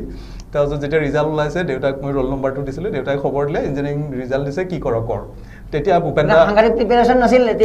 নাই আগতেতো ফিজিক্স কেমিষ্ট্ৰি মেথমেটিক্সৰ পৰীক্ষা দিব লাগে সেইবিলাকতো আগতে পঢ়াই আছিল না আৰু এইবিলাকতো ভেৰি চিম্পল মনত আছিলে মানে 50% নম্বৰ পালে আপুনি ইঞ্জিনিয়াৰিং পাব পাৰে সেনেকুৱা আছিল তো গতিকে বেছি নালাগে আৰু সেইখিনি চিম্পল হেৰিখিনি লাগে দি গুচি গ'লোঁ তাৰপিছত দেউতাই ক'লে যে কি কৰ তেতিয়া আকৌ ভূপেন দা দিল্লীত কিবা বেলেগ কামত গৈছে আকৌ মাতিছে এনেকৈ গধূলি আড্ডা মাৰোঁতে ক'লোঁ ভূপেন দা ইঞ্জিনিয়াৰিঙত ছিট পাইছোঁ কি কৰোঁ ভূপেন দা কৈছে গুচি যোৱা তুমি তাত গ'লেও তুমি বহুত কাম কৰিব পাৰিবা অমুক তোমাৰ আৰু আজি মই অনুভৱ কৰোঁ যে হয় মই ইঞ্জিনিয়াৰিং কৰি একো ভুল কৰা নাই অৰ্থনীতিত হয়তো মই সিমান অৱদান দিব নোৱাৰিলোঁ বা নোৱাৰিম কিন্তু ইঞ্জিনিয়াৰিঙত মই এতিয়া ৰিচাৰ্চৰ কামৰ লগত জড়িত হৈ গৱেষণাত জড়িত হৈ ব্ৰহ্মপুত্ৰৰ গৱেষণাত বহুত দেশী বিদেশী বহুত বিশিষ্ট ব্যক্তিৰ লগত সম্পৰ্ক হৈছে বিষয়টো ইমানখিনি বাহিৰলৈ উঠাই দিছোঁ যাৰ কাৰণে তিব্বেত চৰকাৰেও মোক ব্ৰহ্মপুত্ৰৰ বিষয়ে ভাষণ দিবলৈ মাতিছে কিন্তু অথচ তিব্বেতৰে ব্ৰহ্মপুত্ৰখন ব্ৰহ্মপুত্ৰৰ মূল ৰিপজিটৰী হ'ল তিব্বেত তেওঁলোকৰ চৰকাৰে মোক মাতি যোৱা বছৰ দিল্লীৰ ইণ্ডিয়ান ইণ্টাৰনেশ্যনেল তেওঁলোকেতো তাত যাব নিদিয়ে চৰকাৰে গতিকে তেওঁলোকে দিল্লীত পাতিছে ইণ্ডিয়া ইণ্টাৰনেশ্যনেল চেণ্টাৰত আৰু তিব্বেতী মানুহ গোটেইবিলাক তিব্বেতী মানুহে পাতিছে বিদেশী আৰু আহিছে দেশ বিদেশৰ তাত গৈ মই ব্ৰহ্মপুত্ৰত মোৰ গৱেষণা অদ্ভুত কথাবিলাক মই তাত শ্বেয়াৰ কৰিবলৈও এটা সুযোগ পালোঁ আচ্ছা এই ব্ৰহ্মপুত্ৰ সম্পৰ্কত কথা ওলাইছে যেতিয়া ব্ৰহ্মপুত্ৰ নদীখনৰ সম্পৰ্কত আপুনি কি দেখিছে ভৱিষ্যতে কি হ'ব পাৰে ব্ৰহ্মপুত্ৰলৈ এতিয়া বহুত শংকা সন্দেহ সংশয় মানে প্ৰকাশ হৈ আছে আমি আজি 15-16 বছৰমান আগৰ পৰা আনুষ্ঠানিক যিটো কয় আনুষ্ঠানিক ৰিচাৰ্চ আমি আৰম্ভ কৰিছোঁ এনেতো বিক্ষিপ্তভাৱে মোৰ চৰ্চা চলি আছিলে আজি 15 বছৰমান আগতে প্ৰথম আমি ৰিয়েলাইজ কৰিলোঁ বা প্ৰথম আমি তথ্য পাবলৈ আৰম্ভ কৰিলোঁ যে মূল ব্ৰহ্মপুত্ৰখন ইয়াৰলুং চাংপো বুলি যিটো তিব্বতত কোৱা হয় ইয়াৰলুং চাংপোত চীন দেশে 9টা বান্ধ বনাই মূল নদীখনত বান্ধ বনাই নদীখনৰ পানীখিনি এনেকৈ ভাঁজ লগাই অসম অৰুণাচল হৈ অসমলৈ সোমাব য'ত ওলাইছে গ্ৰেট বেণ্ড তাৰ পৰা সেইফালে পূবফালে লৈ গৈ চীনৰ মূল ভূমিখণ্ডত পেলাই দিবলৈ তেওঁলোকে এটা দীৰ্ঘম্যাদী পৰিকল্পনা লৈছে লৈ ইতিমধ্যে 2-3টা বান্ধ বনালে আমি আজিৰ পৰা 15 বছৰমান আগৰ কথা কৈছোঁ তেতিয়া প্ৰথম যেতিয়া গম পাওঁ তেতিয়া আমি ছেভ দ্য ব্ৰহ্মপুত্ৰ ৰিভাৰ নামেৰে আমাৰ ব্ৰিটিছ সহযোগী মোৰ গৱেষণাৰ সহযোগীৰ লগ হৈ পেলাই আমি এটা ইণ্টাৰনেশ্যনেল কেম্পেইন লঞ্চ কৰিলোঁ কৰি পেলাই লণ্ডনত আমাৰ হেড অফিচ আছিলে আৰু সেইটোৰ জৰিয়তে আমি চীনে এই যে ডাইভাৰ্ট কৰাৰ প্লেন কৰিছে দাম বনাইছে তাৰ বিৰোধিতা কৰি আমি বিশ্বজুৰি জনমত সৃষ্টি কৰিছিলোঁ কৰি পেলাই আজি দেখিলোঁ কিন্তু ভাৰতে সিমানখিনি আমি প্ৰতিৰোধ ভাৰত চৰকাৰ হিচাপে কৰিব পৰা নাই আমাৰ অসমীয়াৰটো ভইচ এনেও দুৰ্বল তাৰ ফলত ইতিমধ্যে 4টা বান তেওঁলোকে জাংমু জিয়াছা ডাগু আৰু জিএছু বোধ হয় মই অলপ পাহৰিছোঁ 4টা বান ইতিমধ্যে সক্ৰিয় কৰিলে গতিকে আমাৰ অসমৰ ভৱিষ্যত খুব ভয়ংকৰ কাইলৈ যদি চীনে সঁচাকৈ ডাইভাৰ্ট কৰি নিওঁ বুলি কয় অসমক বচোৱা মানুহ কোনো নোলাব যেনেকৈ এটা সময়ত চীনে অসম আক্ৰমণ কৰোঁতে কোনো ওলোৱা নাছিলে গতিকে মই ৰিভাৰ ইঞ্জিনিয়াৰ বুলিয়ে কওক বা অসমীয়া এজন মানুহ বুলিয়ে কওক মই কিন্তু ব্ৰহ্মপুত্ৰক লৈ খুবেই শংকিত আৰু যিমানে তথ্য পাই গৈ আছোঁ মোৰ ভয় বাঢ়ি গৈ আছে আচ্ছা এই সম্পৰ্কত আমাৰ ভাৰত চৰকাৰ বা অসম চৰকাৰৰ কৰণীয় কি আছে এইটো বিষয়ে আমি চৰকাৰী পৰ্যায়তো আলোচনা কৰিছোঁ ভাৰত চৰকাৰৰ লগত ইতিমধ্যে মই মোৰ তথ্য পাতিৰে মই প্ৰশ্নও কৰিছোঁ ভাৰত চৰকাৰৰ জ্যেষ্ঠ বিষয়াক আমাৰ টেমিনাৰত তাৰ ৰেকৰ্ডো আছে তেওঁলোকে কয় যে পেপাৰ প্ৰথমতে কৈ আছিলে আজি 15 বছৰমান আগতে যে চীনে ডিনাই কৰিছে মানে চীনে কৈছে আমি কোনো বান বনোৱা নাই আৰু তেওঁলোকৰ কথাটো মানি আমাৰ ভাৰত চৰকাৰৰ স্থিতিও আছিলে নাই নাই এইটো ভয় কৰিবলগীয়া একো নাই চীনে ব্ৰহ্মপুত্ৰত কোনো বান নবনায় আজিৰ পৰা 10 বছৰমান আগতে চীনে প্ৰথম জাংমুটো বনোৱাটো স্বীকাৰ কৰিলে যেতিয়া অপাৰেশ্যনেলাইজ হৈ গ'ল তেতিয়া কিন্তু আমি কিন্তু 15 বছৰমান আগতেই ছেটেলাইট ইমেজ আমি সংগ্ৰহ কৰি পেলাই তাৰ ওপৰত লিখিছোঁ মই ইণ্টাৰভিউ দিছিলোঁ মোৰ বিদেশী পেপাৰ জাপানৰ পেপাৰতো মোৰ ওলাইছিলে ইণ্টাৰভিউ আৰু টাইমছ অফ ইণ্ডিয়া এইবিলাকতো ওলাইছিলে আনকি আছাম ট্ৰিবিউনৰ ফ্ৰণ্ট পেজ বাতৰি হৈছিলে কিন্তু তেতিয়া কোনেও অসমত গুৰুত্ব নিদিলে মই প্ৰান্তিকত এটা দীঘলীয়াকৈ লিখিছিলোঁ এই সম্পৰ্কত কিন্তু এতিয়া সেইবিলাক সত্য বুলি প্ৰমাণ হ'ল চীনে ডিনাই কৰিছিলে এতিয়া মানিলে গতিকে আজিৰ পৰা 2-4 বছৰ আগতে ভাৰত চৰকাৰৰ লগত এখন ছেমিনাৰত আলোচনা হওঁতে তেওঁলোকৰ শ্ৰেষ্ঠ বিষয়াসকলক যেতিয়া মই সুধিলোঁ এতিয়া তেওঁলোকে স্বীকাৰ কৰিছে যে হয় চীনে জনাইছে 4টা বান হৈছে কিন্তু আমাৰ একো ক্ষতি নহয় বুলি চীনে আমাক আশ্বাস দিছে এই বুলি জনাইছে এইটো মানে যিটো টিপিকেল মানে কূটনৈতিক ডিপ্ল'মেটিক যিটো ঠিক আছে তো এই সম্পৰ্কত আমি আকৌ জন প্ৰশ্ন যোৱাৰ পূৰ্বে আৰু কিছু ৰোমন্থন কৰিব বিচাৰিছোঁ তেওঁৰ কিতাপ সৃষ্টিৰাজি যিহেতু বিশাল আমি ভালেখিনি কিতাপ আছে আমাৰ লগত এই মুহূৰ্তত আমি এইখিনি আমাৰ লৈ ল'ব আৰু কিছুমান আপুনি ল'লে তো আমি যদি আৰম্ভ কৰোঁ মোৰ হাতত এই মুহূৰ্তত আৰু পৰিছে অধ্যক্ষ ভৱানন্দ ডেকা আৰু ৰচনা বুলি তো ভৱানন্দ ডেকাক লৈ এখন কিতাপৰ প্ৰথম খণ্ড আন এখন ভূপেন হাজৰিকা ভৱানন্দ ডেকা মামণি ৰয়ছম কৈছে 3 অসম ৰত্ন 3 বাটকটীয়া এইবিলাক সম্পাদিত গ্ৰন্থ অসমৰ বৈষ্ণৱ ধৰ্মৰ জাতীয় সমন্বয় শীৰ্ষক এখন গ্ৰন্থ সম্পাদিত এখন গ্ৰন্থ ভৱানন্দ ডেকাৰ জৰিয়তে আৰু অৰ্থনৈতিজ্ঞ শিক্ষাবিদ সাহিত্যিক অধ্যক্ষ ভৱানন্দ ডেকাৰ বৰ্ণাঢ্য জীৱন তো পিতৃক লৈ এখন কিতাপ আৰু ইংৰাজী ভাষাত আৰু সেইদৰে পিতৃৰ কবিতা প্ৰকাশ আৰু লগতে এন এক্সট্ৰা অৰ্ডিনাৰী আছামিজ কাপোৰ পিতৃ মাতৃক লৈ আন এখন কিতাপ আৰু যদি আমি আপোনাৰ হাতত থকা কিতাপৰ কথা অকণমান জানিব পাৰোঁ মই তেনেকৈ বিভিন্নজনৰ ওপৰত মই উলিয়াইছোঁ ভূপেনদাৰ কথা যেতিয়া ওলালে ভূপেনদাৰ ওপৰত প্ৰথম কিতাপখন 1993 চনত মোৰ ওলাইছিলে অন্য এক যাযাবৰ মানে তেখেতৰ ব্যক্তিত্বৰ এনে যিবিলাক দিশ আমি সৰ্বসাধাৰণ ৰাইজে গম নাপায় সেইবিলাক দিশ লৈ পেলাই লিখিছিলোঁ ভূপেনদাৰ সন্মতি সাপেক্ষে তাৰ কাৰণে ভূপেনদাই ধুনীয়াকৈ মোক অনুমতি লিখি দিছিলে কথা প্ৰসংগত ভূপেনদাইনো কি কৈছিল তেখেতৰ বিষয়ে আমি অলপ জানো তেওঁ 28 ডিচেম্বৰ 92 লিখিছিলে নিজৰাপাৰত অৰ্ণৱজান এজন টিপিকেল আধুনিক প্ৰকাশৰ ডেকা উৰণীয়া সাংবাদিক এটা মননশীল সকলো কথা জনাৰ আগ্ৰহী মোৰে সৈতে কেইবাখনো ঠাইলৈ ভ্ৰমণ কৰিছে মোৰ সৈতে নিবিড়ভাৱে আলোচ কৰিছে এতিয়া দেখিছোঁ মোক লৈ এখন কিতাপ ছপাই পেলাইছে নাম দিছে অন্য এক যাযাবৰ ডক্টৰ ভূপেন হাজৰিকা মোৰ বিষয়ে মতামতৰ গৰাকী অৰ্ণৱ ৰাইজে এটি ডাঙৰ কথা লিখিছে মোৰ বিষয়ে মতামত ভূপেন হাজৰিকাৰ বিষয়ে মতামত দিব পাৰে তেতিয়াতকৈ আপোনাৰ ইমান চিনিয়ৰ বিশ্ব প্ৰকৃত শিল্পী বুলি কওঁ কিন্তু তেনেহ'লে আপোনাক স্বীকৃতি দিব লাগে ভূপেন দাই আপুনি কেনেকুৱা হ'ব লাগিব মই সেইটোৱে বুজাব বিচাৰিছোঁ আজি ইণ্টাৰভিউটোত মোৰ বিষয়ে মতামতৰ গৰাকী অৰ্ণৱ গোটেই বাকী বুজি পাব ৰাইজে আদৰিলে অৰ্ণৱৰ শ্ৰম সাৰ্থক হ'ব অৰ্ণৱলৈ মৰম আশীকাৰী গতিকে ভূপেনদাৰ এই মন্তব্য আচলতে বহুত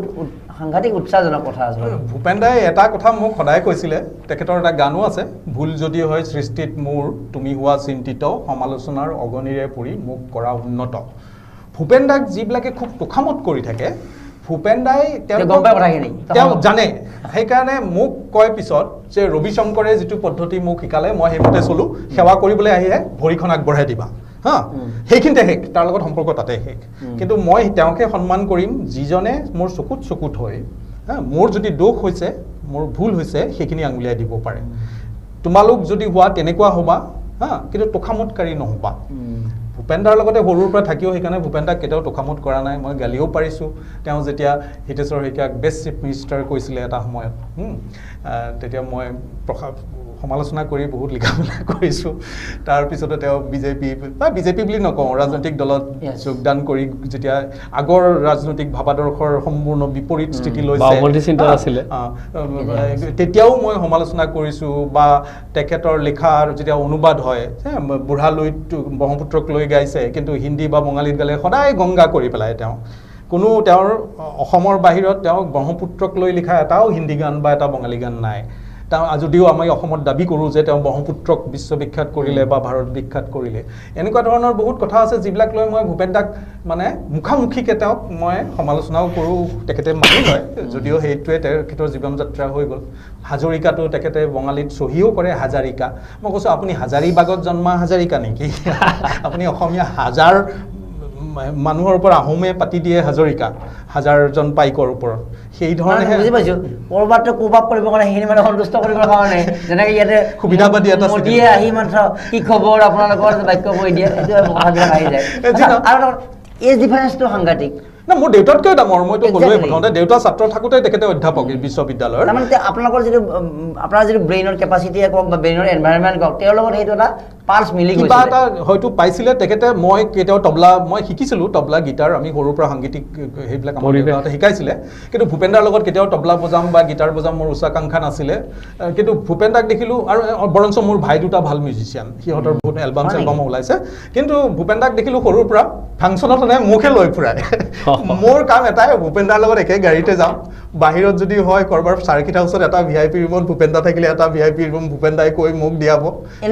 চাব লাগে আৰু এই আমি হাজাৰ হাজাৰ ফাংচন কৰিছোঁ ফাংচনবিলাকত যাওঁ প্ৰথম শাৰীত কোনোবা ইউনিভাৰ্চিটিৰ ভাইচ চেঞ্চেলৰ মুখ্যমন্ত্ৰী কোনোবা বহাইছে সোফাখন মোকো দিব লাগিব সোফাখন মই বহি কেৱল এনজয়হে কৰিম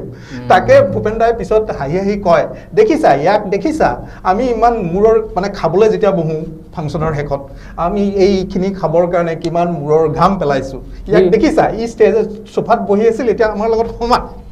খাব বহিছে তাৰমানে মই তেতিয়া ছাত্ৰ মই তেতিয়া মোৰ এনেও উপাৰ্জন নাই মই নিজাকে আমি বিহু চিহুত চালেতো আমি পিছফালৰ পৰা ডিঙি মেলি চাওঁ ভূপেন দাৰ প্ৰগ্ৰেম সেই সময়তে সেই স্বয়ং সেই মানুহজনে লগত ফুৰিছে অসমৰ বাহিৰতো বহুত ঠাইত গৈছোঁ গতিকে তেখেতৰ পৰা সেইটোৱে মই শিকিলোঁ আৰু তেখেতৰ এটা গল্প গান আছিলে বিখ্যাত কাহিনী এটি লিখা সেৱাৰে বিষয়ে কৈছিলোঁ বহুবাৰ বন্ধু লেখক তুমি নুশুনিলা দেখুৱালা মিছা অহংকাৰ আচলতে গানটো পদ্ম বৰকটকীও কৈছে পিছত মোক যে আচলতে কাহিনী এটি লিখা মোৰ বিষয়ে বুলি তেখেতে বীৰেন্দ্ৰ কুমাৰ ভট্টাচাৰ্যক এইটো গান উপলক্ষ কৰি লিখিছিলে যে মই জীৱনত ইমান অভিজ্ঞতা পালোঁ বৈচিত্ৰ মোৰ জীৱন লৈতো এখন উপন্যাস হ'ব পাৰে মোক তেনেকুৱা নায়ক কৰি নকৰে কেলে কিন্তু তোমালোকে অহংকাৰ দেখালা নকৰিলা গতিকে সেই জেনেৰেশ্যনটোক তেখেতে আশা ভংগ হ'ল চাগে সেই গানটো লিখি থৈ দিলে মোক লেখাটো দেখিছিলে আৰু এই যে সংস্কৃতিটো অলপ বুজি পাওঁ কলা তেখেতে কিবা আশা কৰিছিল নেকি যে ই কিবা মোৰ হয়তো ৰেকৰ্ড ৰাখিব এইখন কিতাপৰ পিছত আৰু বাকী এইখন ব্ৰহ্মপুত্ৰয়ন বিয়ন কিতাপখনৰ কথা অলপ ক'লোৱে মই আৰু কাৰ আগত লিখা হৈছিলে এইখন নাই এইখন মই অকলে লিখা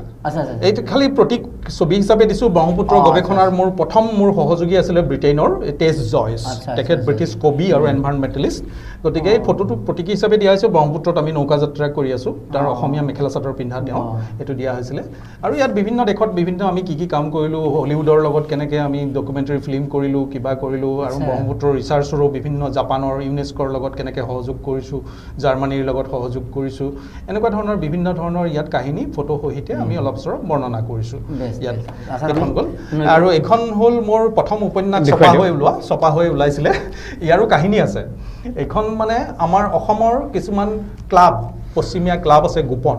ৰাতি চলে নৈক ক্লাব তাত আমাৰ অসমৰ কিছুমান ভব্যগব্য মানুহ যায় এইটো আমাৰ ডিম্বেশ্বৰে অলপ চলপ জানে এইটো আজি যোৱা শতিকাৰ কথা কৈছোঁ মই আৰু তাত অসমীয়া ছোৱালী গাভৰু ছোৱালী তেতিয়া ভাৰতত নতুনকৈ ঐশ্বৰ্য হেৰি সুস্মিতা ৰায় ওলাইছে মিছ ৱৰ্ল্ড হ'ব পাৰি মিছ ইউনিভাৰ্চ হ'ব পাৰি ভাৰতীয় ছোৱালী তেওঁলোকে সপোন দেখাইছে আৰু সেই সপোনটো অসমতো বিয়পাই দিছিলে এই ক্লাববিলাকে যে তোমালোককো আমি মিছ ৱৰ্ল্ড মিছ ইউনিভাৰ্চ বনাব পাৰোঁ বা তোমালোকক মডেল বনাই বম্বেলৈ পঠাব পাৰোঁ এক্ট্ৰেছ হ'ব পাৰা গতিকে তোমালোকে আমাৰ ক্লাবত আহি কেৱল বিকিনি পিন্ধি মানে বিউটি কণ্টেষ্ট কৰিব লাগিব তেনেকৈ আমাৰ অনুৰাধা শৰ্মা পূজাৰী, হোমেন বৰগোহাঁই, পবিত্ৰ মাৰ্ঘেৰিটা এতিয়াৰ সাংসদ, অজিত ভূঞা এতিয়াৰ সাংসদ, তেখেতসকলে বাতৰি ওলাইছিলে সেই বিষয়ে কাকতত। আৰু তেতিয়া সেই বাতৰিৰ সূত্ৰ ধৰি মই সেই ব্যক্তিসকলক, তাৰ মাজত শিশু সাহিত্যিকা আছিলে, তাৰ মাজত ভব্যগব্য পুলিচ বিষয়া আছিলে, ব্যুৰ'ক্ৰেট আছিলে, আৰু বেলেগ বেলেগ মানুহ লেখকো আছিলে, লেখিকা আছিলে। গতিকে মই তেওঁলোকৰ সাক্ষাৎকাৰ লৈছিলোঁ কিছুমান, যে কি মানসিকতাত গৈ আপুনিতো ভব্যগব্য একেবাৰে মেখেলা চাদৰ পিন্ধি গৈ আপুনি বিষ্ণু ৰাভা দিৱস কৰে দিনত কৰি মানুহক কয় যে অসমীয়া সংস্কৃতি ৰক্ষা কৰা, আকৌ ৰাতি গৈ আপুনি অসমীয়া গাভৰু ছোৱালী কলেজত পঢ়ি থকা ছোৱালীবিলাকক নি বিকিনি পিন্ধাই অনা অসমীয়া কিছুমান কোম্পানীৰ এক্সিকিউটিভৰ আগত উলিয়াই দিব, মদ কোম্পানীয়ে স্পন্সৰ কৰিব আৰু সিহঁতক মডেল বনাম বুলি বিউটি কণ্টেষ্টত জিকাই বোম্বেলৈ পঠিয়াব। তাত গৈ তেওঁলোকে হয়তো পতিতাবৃত্তিত নামে বা বিভিন্ন ধৰণে এক্সপ্লইট হয়। সেই কিয় কৰে? আপোনালোকৰ মানসিকতাটো কি পায়? তেওঁলোকৰ কথাটো হ'ল এইটো ক্ষমতা, সেইটো কৰাৰ কাৰণে আমাৰ ক্ষমতা আছে, আমিয়ে অসমৰ সৰ্বেসৰ্বা, অসমৰ ধৰণী আমিয়ে ধৰি ৰাখিছোঁ। গতিকে মোৰ তেতিয়া এইটো সহ্য নহ'ল যে সেইখিনি মানুহে যদি অসমৰ ধৰণী ধৰে, একবিংশ শতিকাৰ অসম আমি কি অসম পাম? গতিকে তেতিয়াৰ মই নজৰ আজিৰ পৰা এখন 20-25 বছৰ আগৰ কথা, তেওঁ নৱম প্ৰজন্ম হিচাপে মোৰ অনুভৱ বা প্ৰতিবাদেৰে নৈশ ক্লাবত বিগত যৌৱনা এইখনে লিখিলোঁ। তাত যৌৱনা, পূৰ্ণ যৌৱনা গাভৰুবিলাকক লৈ যায় যদিও সিহঁতৰ ভূমিকা নাই।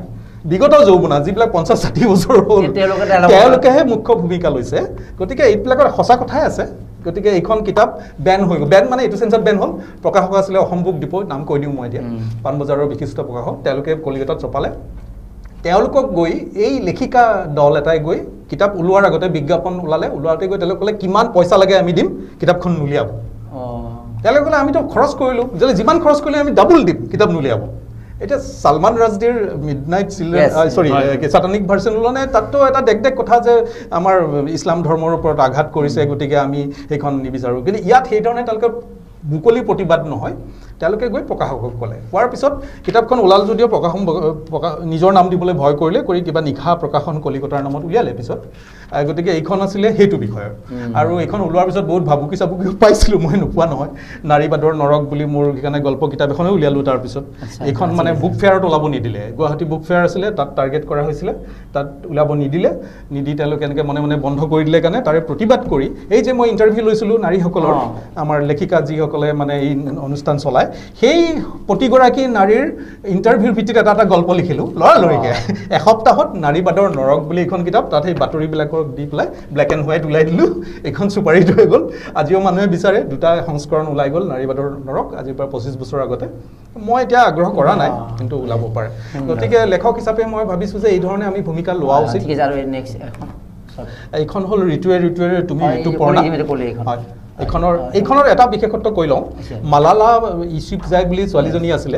তেওঁ তেতিয়া নোবেল প্ৰাইজ পোৱা নাই, কেৱল তালিবানে গুলিয়াইছিলে। এটা কাৰণে গুলিয়াইছিলে, তেওঁ পঢ়িব বিচাৰে।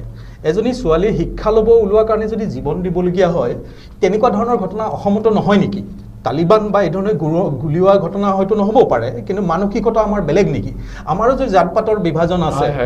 উচ্চ শিক্ষা উচ্চ জাত নিম্ন জাত, সেইমতে শিক্ষা দীক্ষাৰ কথা আহে, বিয়া বাৰুৰ কথা আহে।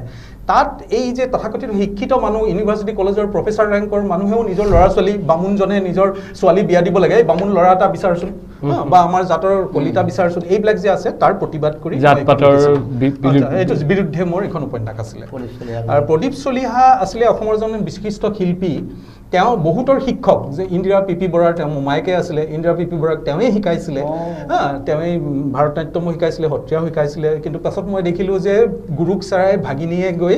এৱাৰ্ডবিলাক পালে। ইন্দিৰা বাইদেউৰ মোৰ খুবেই ভাল সম্পৰ্ক ব্যক্তিগতভাৱে, কিন্তু তেওঁ সাহিত্য একাডেমীৰ বাবে কিবা পালে, কিন্তু গুৰু তেখেতৰ মোমায়েক তেতিয়া জীয়াই আছে, অলৰ বৃদ্ধ, 80+, কিন্তু তেখেতে একো সন্মান পোৱা নাছিলে। মোৰ খুব বেয়া লাগিলে। মই তেখেতৰ ইণ্টাৰভিউ লৈ মই কিমানখিনি তেখেতৰ অৱদান বিভিন্ন দিশত, তেখেতে ঐতিহ্যৰ পৰা আৰম্ভ কৰি সত্ৰীয়া নৃত্যৰ মুদ্ৰালৈকে তেখেতে কিমান দিশত চৰ্চা কৰিছে। তৃতীয়খন অসমীয়া চিনেমাৰ তেখেত হিৰো আছিলে, ৰূপহী নামৰ চিনেমাখন, পাৰ্বতী প্ৰসাদ বৰুৱা ডাইৰেক্টৰ। সেই গোটেইবিলাক উলিয়াই মই এখন কিতাপ উলিয়াই দিলোঁ। আৰু মোৰ এইটোৱে ভাল লাগে, তাৰ 2 বছৰমান পিছত তেখেত ঢুকালে, কিন্তু ঢুকোৱাৰ আগতে তেখেতে সংগীত নাটক একাডেমী এৱাৰ্ড পালে, তেখেতে অসম চৰকাৰৰ শিল্পী পেঞ্চন পালে, ডিব্ৰুগড় ইউনিভাৰ্চিটি তেখেতক অনাৰী D.Liট পৰ্যন্ত দিলে। গতিকে এইখন কিতাপৰ মই সেইটো সফলতা বুলি ভাবোঁ। আৰু মোৰ মা আছিলে অনাথ কেন্দ্ৰৰ নাট্যকাৰ আছিলে নিজাকে প্ৰেছ চলাইছিলে তেতিয়া যেতিয়া মহিলা নাট্যকাৰ সিমান নাছিলে তেতিয়াই লিখিছিলে গুৱাহাটী ৰেডিঅ' চেণ্টাৰত বহুত বাজিছিলে তাৰোপৰি মায়ে প্ৰেছ চলাইছিলে প্ৰেছত বহুত নিবনুৱা ল'ৰা ছোৱালীক শিক্ষা দিছিলে ট্ৰেইনিং দিছিলে বিনামূলীয়া ৰাখিছিলে খুৱাই বুৱাই আৰু এনেও তেখেত মানে লাৰু পিঠা বা অসমীয়া পৰম্পৰাগত খাদ্যৰ এগৰাকী বিশেষজ্ঞ আছিলে তাৰ ওপৰত কিতাপ লিখিছিলে প্ৰথম অসমীয়া কিতাপ অসমীয়া পিঠা পনাৰ মোৰ মায়ে লিখিছিলে কিন্তু মোৰ মাৰ কাৰণে মই জীৱনকালত মাক প্ৰমোট নকৰিলোঁ এইটো মোৰ এটা ভুল বুলি মই ভাবোঁ এতিয়া সেইকাৰণে মা মৰি গ'ল আজি 10 বছৰ আগতে 2014 তাৰপিছত মাৰ গোটেই ৰচনাৱলীবিলাক মই এতিয়া উলিয়াবলৈ আৰম্ভ কৰিছোঁ এইখন প্ৰথম খণ্ড নলিনী প্ৰভা ডেকাৰ ৰচনাৱলী তেখেত এখন আলোচনী উলিয়াইছিল নেকি শিশু আলোচনী উলিয়াইছিলে গম পাইছিলোঁ মোৰ হাতত আছে দুই মহিয়সী প্ৰিয়ম হাজৰিকা নলিনী প্ৰভা ডেকা আন এখন আছে ভৱানন্দ ডেকা 500 শতিকাৰ অসমৰ অৰ্থনীতি আন এখন আছে শংকৰদেৱ খ্ৰীষ্টান ঘোষা কীৰ্তন ঘোষা এইখন মই বৰ্ণনাটো কৰি দিওঁ এইখন হ'ল মহাপুৰুষ কীৰ্তন ঘোষাৰ ইংৰাজী গদ্য অনুবাদ ব্যাখ্যা যিটো বস্তু কেতিয়াও আগতে কোনো অসমত কৰা হোৱা নাছিলে মোৰ দেউতা মৃত্যুৰ আগতে কৰি গ'ল কামটো দেউতাই বিচাৰিছিলে যে অসমীয়া সাহিত্য গোটেই বিশ্বই জানিব লাগিলে আমি ব্যাখ্যা কৰি তেওঁলোকে বুজা ভাষাত দিব লাগিব সেইটো কোনো অসমৰ বিদগ্ধ সাহিত্যিক বা ইংৰাজী ভাষাৰ বিদগ্ধ পণ্ডিতসকলে কৰিব লাগিছিল কৰা নাছিল কিন্তু সেইকাৰণে মোৰ দেউতা অৰ্থনীতিৰ মানুহ হ'লেও দেউতাই এইটো কাম কৰি গ'ল কিন্তু পাণ্ডুলিপিটো মোৰ হাতত দিলে সোমবাৰে দেউতা মৰি গ'ল 2006 চনৰ কথা কৈছোঁ আজিৰ পৰা 18 বছৰ আগতে এতিয়া মোৰ এইটো পবিত্ৰ কৰ্তব্য বুলি মই ধৰিছিলোঁ অসম প্ৰকাশন পৰিষদে লৈছিলে ওইখিনি দেউতাৰ গোটেই ৰচনাৱলী কিন্তু তেওঁলোকৰ সেক্ৰেটাৰী সলনি হোৱাৰ লগে লগে তেওঁলোকে সিদ্ধান্ত ল'লে এইবিলাক কিতাপৰ দৰকাৰ নাই বুলি দলিয়াই দিলে পাণ্ডুলিপি দিয়াৰ কাৰণে মই নিজে প্ৰকাশ কৰিব পাৰোঁ মোক শিক্ষা দীক্ষা দি থৈ গৈছে পাৰ্চেণ্ট দি গৈছে গতিকে কীৰ্তন ঘোষা ভলিউম 4টা প্ৰথম ভলিউম এইটো এইখন মই নিজে সম্পাদনা কৰি শংকৰদেৱজ কীৰ্তন ঘোষা উলিয়ালোঁ এতিয়া আমাজন যোগে গোটেই পৃথিৱীত উপলব্ধ গোটেই পৃথিৱীত যেতিয়া অসমীয়া সাহিত্যৰ বিষয়ে কোনোবাই জানিবলৈ বিচাৰি গুগল চাৰ্চ কৰে এইখন কিতাপ তাৰ মাজত আহে সেইটোৱে মোৰ আনন্দ আন এখন কিতাপ আছে লক্ষ্মীনাথ বেজবৰুৱাৰ literature and his literature Bezbaroa Lakshminath বেজবৰুৱাৰ এইখন কিতাপ আচলতে অসমীয়া সাহিত্যৰ বুৰঞ্জী Assamese language and literature and সাহিত্যৰতী লক্ষ্মীনাথ বেজবৰুৱা হয় এইখন প্ৰথম উন্মোচন কৰিছিলে ভাৰতৰ ৰাষ্ট্ৰপতিয়ে 1968 চনত আৰু এইখনেই অসমীয়া ভাষা সাহিত্য সম্পৰ্কত প্ৰথম কিতাপ যিখন ইংৰাজী ভাষাত লিখা আগতেও আছিলে কিন্তু প্ৰথম ৰাষ্ট্ৰপতিয়ে উন্মোচন কৰিছে আনুষ্ঠানিকভাৱে হয় সেইখন আৰু এইখনৰ দ্বিতীয় সংস্কৰণটো মই সম্পাদনা কৰি উলিয়ালোঁ আৰু তাত ডাঙৰ গুৰুত্বপূৰ্ণ কথা হ'ল কি ভাৰতৰ দুজনকৈ ৰাষ্ট্ৰপতি আৰু দুজনকৈ প্ৰধানমন্ত্ৰীয়ে তাৰ ফৰৱাৰ্ড লিখিছিলে তেওঁলোকৰ চহী সহকাৰে আছে আৰু এইখনেই বোধহয় অসমীয়া ভাষা সাহিত্যৰ একমাত্ৰ গ্ৰন্থ য'ত দুজন ভাৰতৰ ৰাষ্ট্ৰপতি আৰু দুজন ভাৰতৰ প্ৰধানমন্ত্ৰীয়ে ফৰৱাৰ্ড লিখিছিলে গতিকে এইখিনি কথা মানুহে জনা উচিত বুলি দেউতা মৰি যোৱাৰ পিছত মই আকৌ উলিয়ালোঁ ঠিক আছে আমি সামৰিব লাগিব আপোনাৰ বিষয়ে কৈতো শেষ কৰিব নোৱাৰি ইমান কাম কেনেকৈ কৰে তাৰমানে আৰু এটা তথ্য দি থওঁ আৰু এটা উত্তৰো দিব তেওঁৰ প্ৰশ্নৰ এখন চিনেমা নিৰ্মাণ হৈ আছে তেওঁৰ ইতিমধ্যে কৈছিলোঁ মেক্সিকো চহৰত এজনী প্ৰেমিকাৰ আধাৰত ইংলিছ আছামিজ এণ্ড স্পেনিছ ইংৰাজী অসমীয়া স্পেনিছ ট্ৰাইলেংগুৱেল এখন চিনেমা নিৰ্মাণ হৈ আছে ইটালী ব্ৰিটেইন মেক্সিকো আদি দেশৰ শিল্পীয়ে চিনেমাখনত নিশ্চয় অংশগ্ৰহণ কৰিছে আৰু তেওঁ আমাক সাক্ষাৎকাৰ বহাৰ পূৰ্বে জনোৱা মৰ্মে অসমতে ইয়াৰ শ্বুটিং হৈছে তো এই চিনেমাখনৰ কথা মানে মই চমুতে কৈ দিওঁ এতিয়া সময় কম কাৰণে মোক মোৰ মেক্সিকোৰ সম্পৰ্কত গল্পটোৰ কথা যিহেতু আলোচনা হ'ল সেই গল্পটো দেশে বিদেশে বহুত ঠাইৰ পৰা অনুবাদ হৈ প্ৰকাশ হৈছে স্বয়ং মেক্সিকোৰ পৰাও মেক্সিকোৰ কাকতত স্পেনিছ ভাষাটো ওলাইছিলে আৰু ইংৰাজী ভাষাটো ওলাইছিলে তাৰপিছতে মই জানো ওলাইছে যেতিয়া নিশ্চয় কোনোবা মানুহে হ'লেও পঢ়িছে কিন্তু মোৰ কোনো আইডিয়া নাছিলে 2004 চনতে ওলাইছিলে আজি 20 বছৰ আগতে কিন্তু আজি কিছু বছৰ আগতে 7-8 বছৰমান আগতে মেক্সিকাৰ এগৰাকী লেখিকা তেওঁ গৱেষণাও কৰে PhD লগতে তেওঁ শিল্পীও অভিনয়ও কৰে নৃত্যও কৰে তেখেতে আহি মোক গুৱাহাটীত লগ ধৰিলে যে এনেকৈ আপোনাৰ গল্পটো পঢ়িছিলোঁ এইটোতো খুব ভাল এখন চিনেমা হয় আপুনি কিবা ভাবিছে নেকি মই ভাবিছিলোঁ যে সাহিত্য লিখিবলৈ ভাল আমি গোটেই পৃথিৱী ঘূৰি ফুৰিব পাৰোঁ কিন্তু এখন চিনেমা কৰা মানে এখন বিদেশ মেক্সিকোৰ মানুহ তাৰ পটভূমি শিল্পী বহুত কথা আছে গতিকে এইটো অসমত থাকি সম্ভৱ নহয় বলিউডত থকা হ'লে হয়তো কথাটো বেলেগ আছিলে তেওঁ কৈছে নহয় আমি মেক্সিকোৰ পৰা প্ৰডাকশ্যনটো কৰিব পাৰোঁ আপোনালোকে কো প্ৰডাকশ্যন যদি কৰে তেতিয়া এইখন হ'ব আৰু বেছি খৰচৰ নহয় আউটডোৰ শ্বুটিং হ'ব ইয়াত মোটামুটি এনেকুৱা আৰু আমি সহযোগ কৰিম আৰু তেওঁলোকে যিহেতু তেনেকৈ ক'লে গতিকে ময়ো সাহস কৰিলোঁ তাৰপিছত চিত্ৰনাট্য লিখা হ'ল চুক্তিবদ্ধ হৈ গ'ল আমাৰ কৰি পেলাই আমি ভাবিলোঁ প্ৰথম পৰ্যায়ৰ শ্বুটিংখিনি আমি অসমতে কৰোঁ বিদেশী শিল্পী আহিব লাগিব আৰু সঁচাকৈ সেই ধৰণে এৰেঞ্জ হ'ল কোনো আমাৰ পৰা টকা পইচা নোলোৱাকৈ তেওঁলোকে কেৱল এটা শিল্পকৰ্মৰ প্ৰতি যি সদ্ভাৱ থকাৰ কাৰণে ইটালী ব্ৰিটেইন মেক্সিকো ইজৰাইল আৰু আৰ্জেণ্টিনাৰ শিল্পী আহি আমাৰ ইয়াত আহিলে আমি ব্ৰহ্মপুত্ৰত ফেৰী লৈছিলোঁ লৈ তাত শ্বুটিং কৰিছোঁ উত্তৰ গুৱাহাটীতো শ্বুটিং কৰিছোঁ কৰি আমাৰ ইতিমধ্যে 40-50% শ্বুটিং হৈ গ'ল কিন্তু দুৰ্ভাগ্যবশতঃ তাৰ পিছতে আমাৰ যিহেতু কোভিডৰ এইটো লকডাউন হৈ গ'ল পৃথিৱী জুৰি তাৰ পিছৰ পৰা আমি পিছৰখিনি মিলাব পৰা নাই অলপ বাহিৰত শ্বুটিং কৰিবলগীয়া আছে বিদেশত গৈ পেলাই কিন্তু বাকীখিনি আমাৰ শ্বুটিং হৈ আছে তাৰে নিউজ ৰিপৰ্ট আমাৰ পেপাৰে পত্ৰে ওলাইছিলে ফটো সহকাৰে ঠিকে বাৰু আপুনি আন এটা কুৱেশ্যন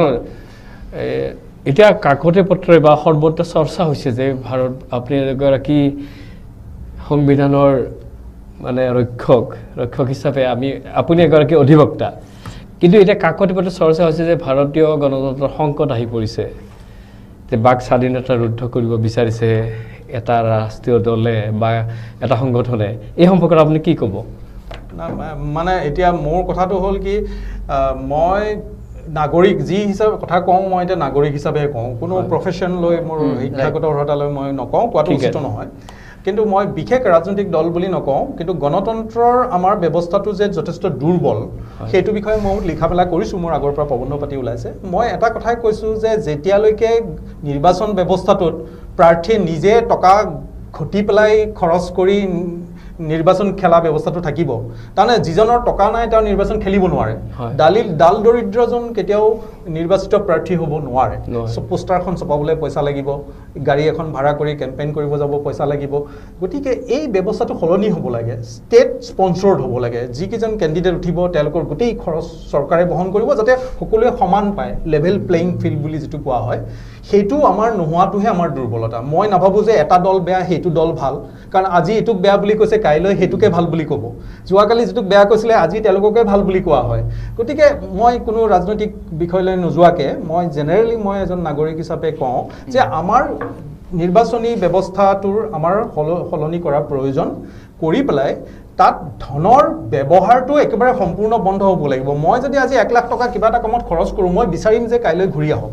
মই কিতাপ এখন প্ৰকাশকে ছপালে তেওঁ কাইলৈ বিচাৰিব যে সেইখনৰ ধনটো ঘূৰি আহক গতিকে সকলো ক্ষেত্ৰতে সেইটো হয় তেতিয়াহ'লে আমি কিয় ধৰিম যে নিৰ্বাচন খেলাসকলে নিবিচাৰিব যে এই ধনখিনি তেওঁৰ ঘূৰি আহিব নালাগে কাৰণ পৰৱৰ্তী আকৌ নিৰ্বাচন খেলিব লাগিব এনেকুৱা ধৰণৰ কথা আছে গতিকে গণতান্ত্ৰিক ব্যৱস্থাটোত ষ্টেট স্পন্সৰ্ড হ'ব লাগে আৰু সেইটো মই লিখিছোঁ আৰু সেইটোৱে মোৰ মত আচ্ছা যেহেতু আপুনি এগৰাকী কবি হিচাপে পৰিচিত কাব্য সংকলন নিশ্চয় আমাৰ ইয়াতে আছিলে বা আপোনাৰ যদি এইখনে নেকি ইয়েছ মানে আচলতে কবিটো মই ইমান মই আজি নিজকে কবি বুলি দাবী নকৰোঁ কবিতা পাঠ হিচাপে আমি অকণমান উপভোগ কৰিব বিচাৰিছোঁ মোৰ এটা কবিতা লৈ পেলাই যথেষ্ট চৰ্চা আনকি অলপতে দেখিলোঁ ক'ৰবাৰ PhD থেচিছতো লিখিছে অসমৰ বাহিৰত সেইটোকে আপোনালোকক অকণমান শুনাই দিওঁ এইটো 1983 চনত লিখা আছিলে আজিৰ পৰা 41 বছৰ আগতে 8 ফেব্ৰুৱাৰী নিসৰ্গৰ অভিধা ধূসৰ পৃথিৱীৰ তপামূৰত অশ্বক্লান্তৰ এফাকি ৰ'দ জোনাক গুমৰি উঠিল এন্ধাৰে মেলানী মগাৰ বহু আগতেই অসূৰ্যম্পস্যা সৰংগক শ্ৰৱণাৰ সংস্পৰ্শলৈ আহি চিন্ময়তাৰে উদ্ভাসিত হ'ল আলিংগনাবদ্ধ আকাশ আৰু সাগৰ দিগন্তৰ পৰা বহু দূৰলৈ আঁতৰাৰ প্ৰাক মুহূৰ্তত চকুবোৰত জিলিকে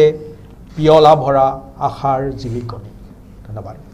ঠিকে ঠিকে ইয়াৰ এফাকি ৰোড শব্দটোৰেই মোৰ কিতাপখনৰ নামকৰণ কৰি দিছিলে আমাৰ হিৰুদাই প্ৰয়াত হিৰুদাই ভট্টাচাৰ্য এফাকি ৰোড এখন মোৰ প্ৰথম কিতাপ আছিলে 83 চনত ওলাইছিলে আচ্ছা আপুনিতো অভিনেতা এগৰাকী লেখক অভিনেতা যেই নহওক আপুনি কেনেকুৱা ধৰণৰ অভিনয় কৰি ভাল পায় সৰুতেতো পৌৰাণিক অভিনয় বেছি কৰিছিলোঁ পুৰণা নাটকবিলাকত পৌৰাণিক মাইথলজিকেল তাৰপিছতে টিভি চিৰিয়েলত মই কেমেৰাৰ বেকতহে আছিলোঁ মই ডাইৰেকশ্যন বা স্ক্ৰিপ্ট ৰাইটিং এইবিলাকত মোৰ আগ্ৰহটো বেছি আছিল কিন্তু যিহেতু মোৰ আগৰ অভিনয়ৰ চখটো আছিলে বুলি বহুতে জানে আনকি কটন কলেজ যোৰহাট ইঞ্জিনিয়াৰিং কলেজতো মই অভিনয় কৰিছোঁ কাৰেঙৰ লিগিৰি কৰিছিলোঁ আমি গতিকে ৱাইচকুৰ্ণী বৰা প্ৰয়াত ৱাইচকুৰ্ণী বৰা তেখেত প্ৰিয়জন চিনেমাৰ পৰিচালক ৰংমন চিনেমাৰ পৰিচালক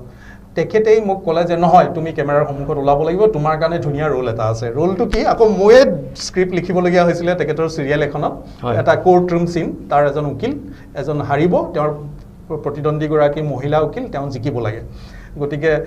হাৰা উকিলজন মোক কৰিবলৈ ক'লে মই স্ক্ৰিপ্ট ডায়লগ লিখিলোঁ আৰু আমাৰ পাকিজা বেগম আছিলে মোৰ বিপৰীতে আৰু সেই উকিল প্ৰথম ওলায়ে কেমেৰা সন্মুখত মই আমাৰ অসমৰ দিগ্গজ অভিনেতা প্ৰাঞ্জল শইকীয়াক জেৰা কৰিবলগীয়া হৈছে চেতনা দাসক অথচ মই ফুল কনফিডেণ্ট হ'ব লাগিব কাৰণ মইতো নাৰ্ভাছ হ'ব নোৱাৰোঁ উকিল তেওঁলোককহে নাৰ্ভাছ কৰিব লাগিব তেনেকেই মোৰ সূত্ৰপাত হ'ল আৰু মই যি অভিনয় কৰিবলৈ দিয়ে মোক যি চৰিত্ৰ মই মানে পালে সুখ পাওঁ মই যদি ঠিক আছে আমি তেওঁৰ বিষয়ে বা অৰ্ণৱজান ডেকাৰ বিষয়ে জানিবলৈ বা চৰ্চা কৰিবলৈ বহু কথা আছে এখন আৰু এটা তথ্য তেখেতে তেওঁৰ পিতৃৰ ওপৰত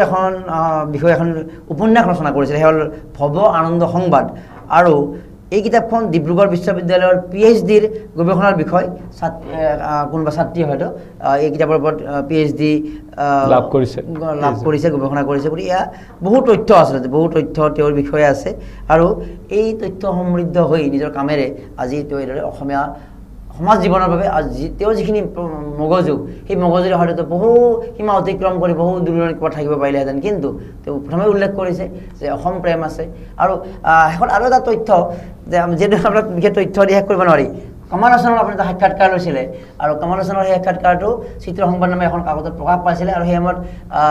যিহেতু সঁচা নে মিছা এনেকুৱা ক'ৰবাত চৰ্চা এটা হৈছিলে সূৰ্য হাজৰিকা আপোনাৰ মাতি নি এনেকুৱা তাত ৰেকৰ্ডিঙো আছে আপোনাৰ সেই কমল হাছানৰ অভিজ্ঞতাখিনি চৰ্টলি আৰু অসমৰ অভিজ্ঞতাখিনি মিলে কমল হাছান এগৰাকী সম্পূৰ্ণ ভদ্ৰলোক বম্বেত মাদ্ৰাজত গৈ মই প্ৰথম দেখিছিলোঁ তাত মানুহবিলাক কেনেকুৱা চিনেমা লৈ পাগল অনুৰাগী অৰ্থটো ঠিক নহয় পাগল বুলিয়ে ক'ব লাগিব তেওঁলোকে 100-200 ফুটৰ ডাঙৰ কাট আউট বনায় আৰু তাৰ সন্মুখত পূজা কৰে মই এটা মাদ্ৰাজৰ ওপৰত প্ৰান্তিকত এটা গল্প লিখিছিলোঁ মই সেই তাত মই লিখিছোঁ এজন PhD পোৱা এজন বিশিষ্ট গৱেষক তেওঁ ৰাতিপুৱা প্ৰথম তেওঁ পূজা কৰে গা ধুই উঠি আৰাধ্য দেৱতা হ'ল MGRৰ ফটো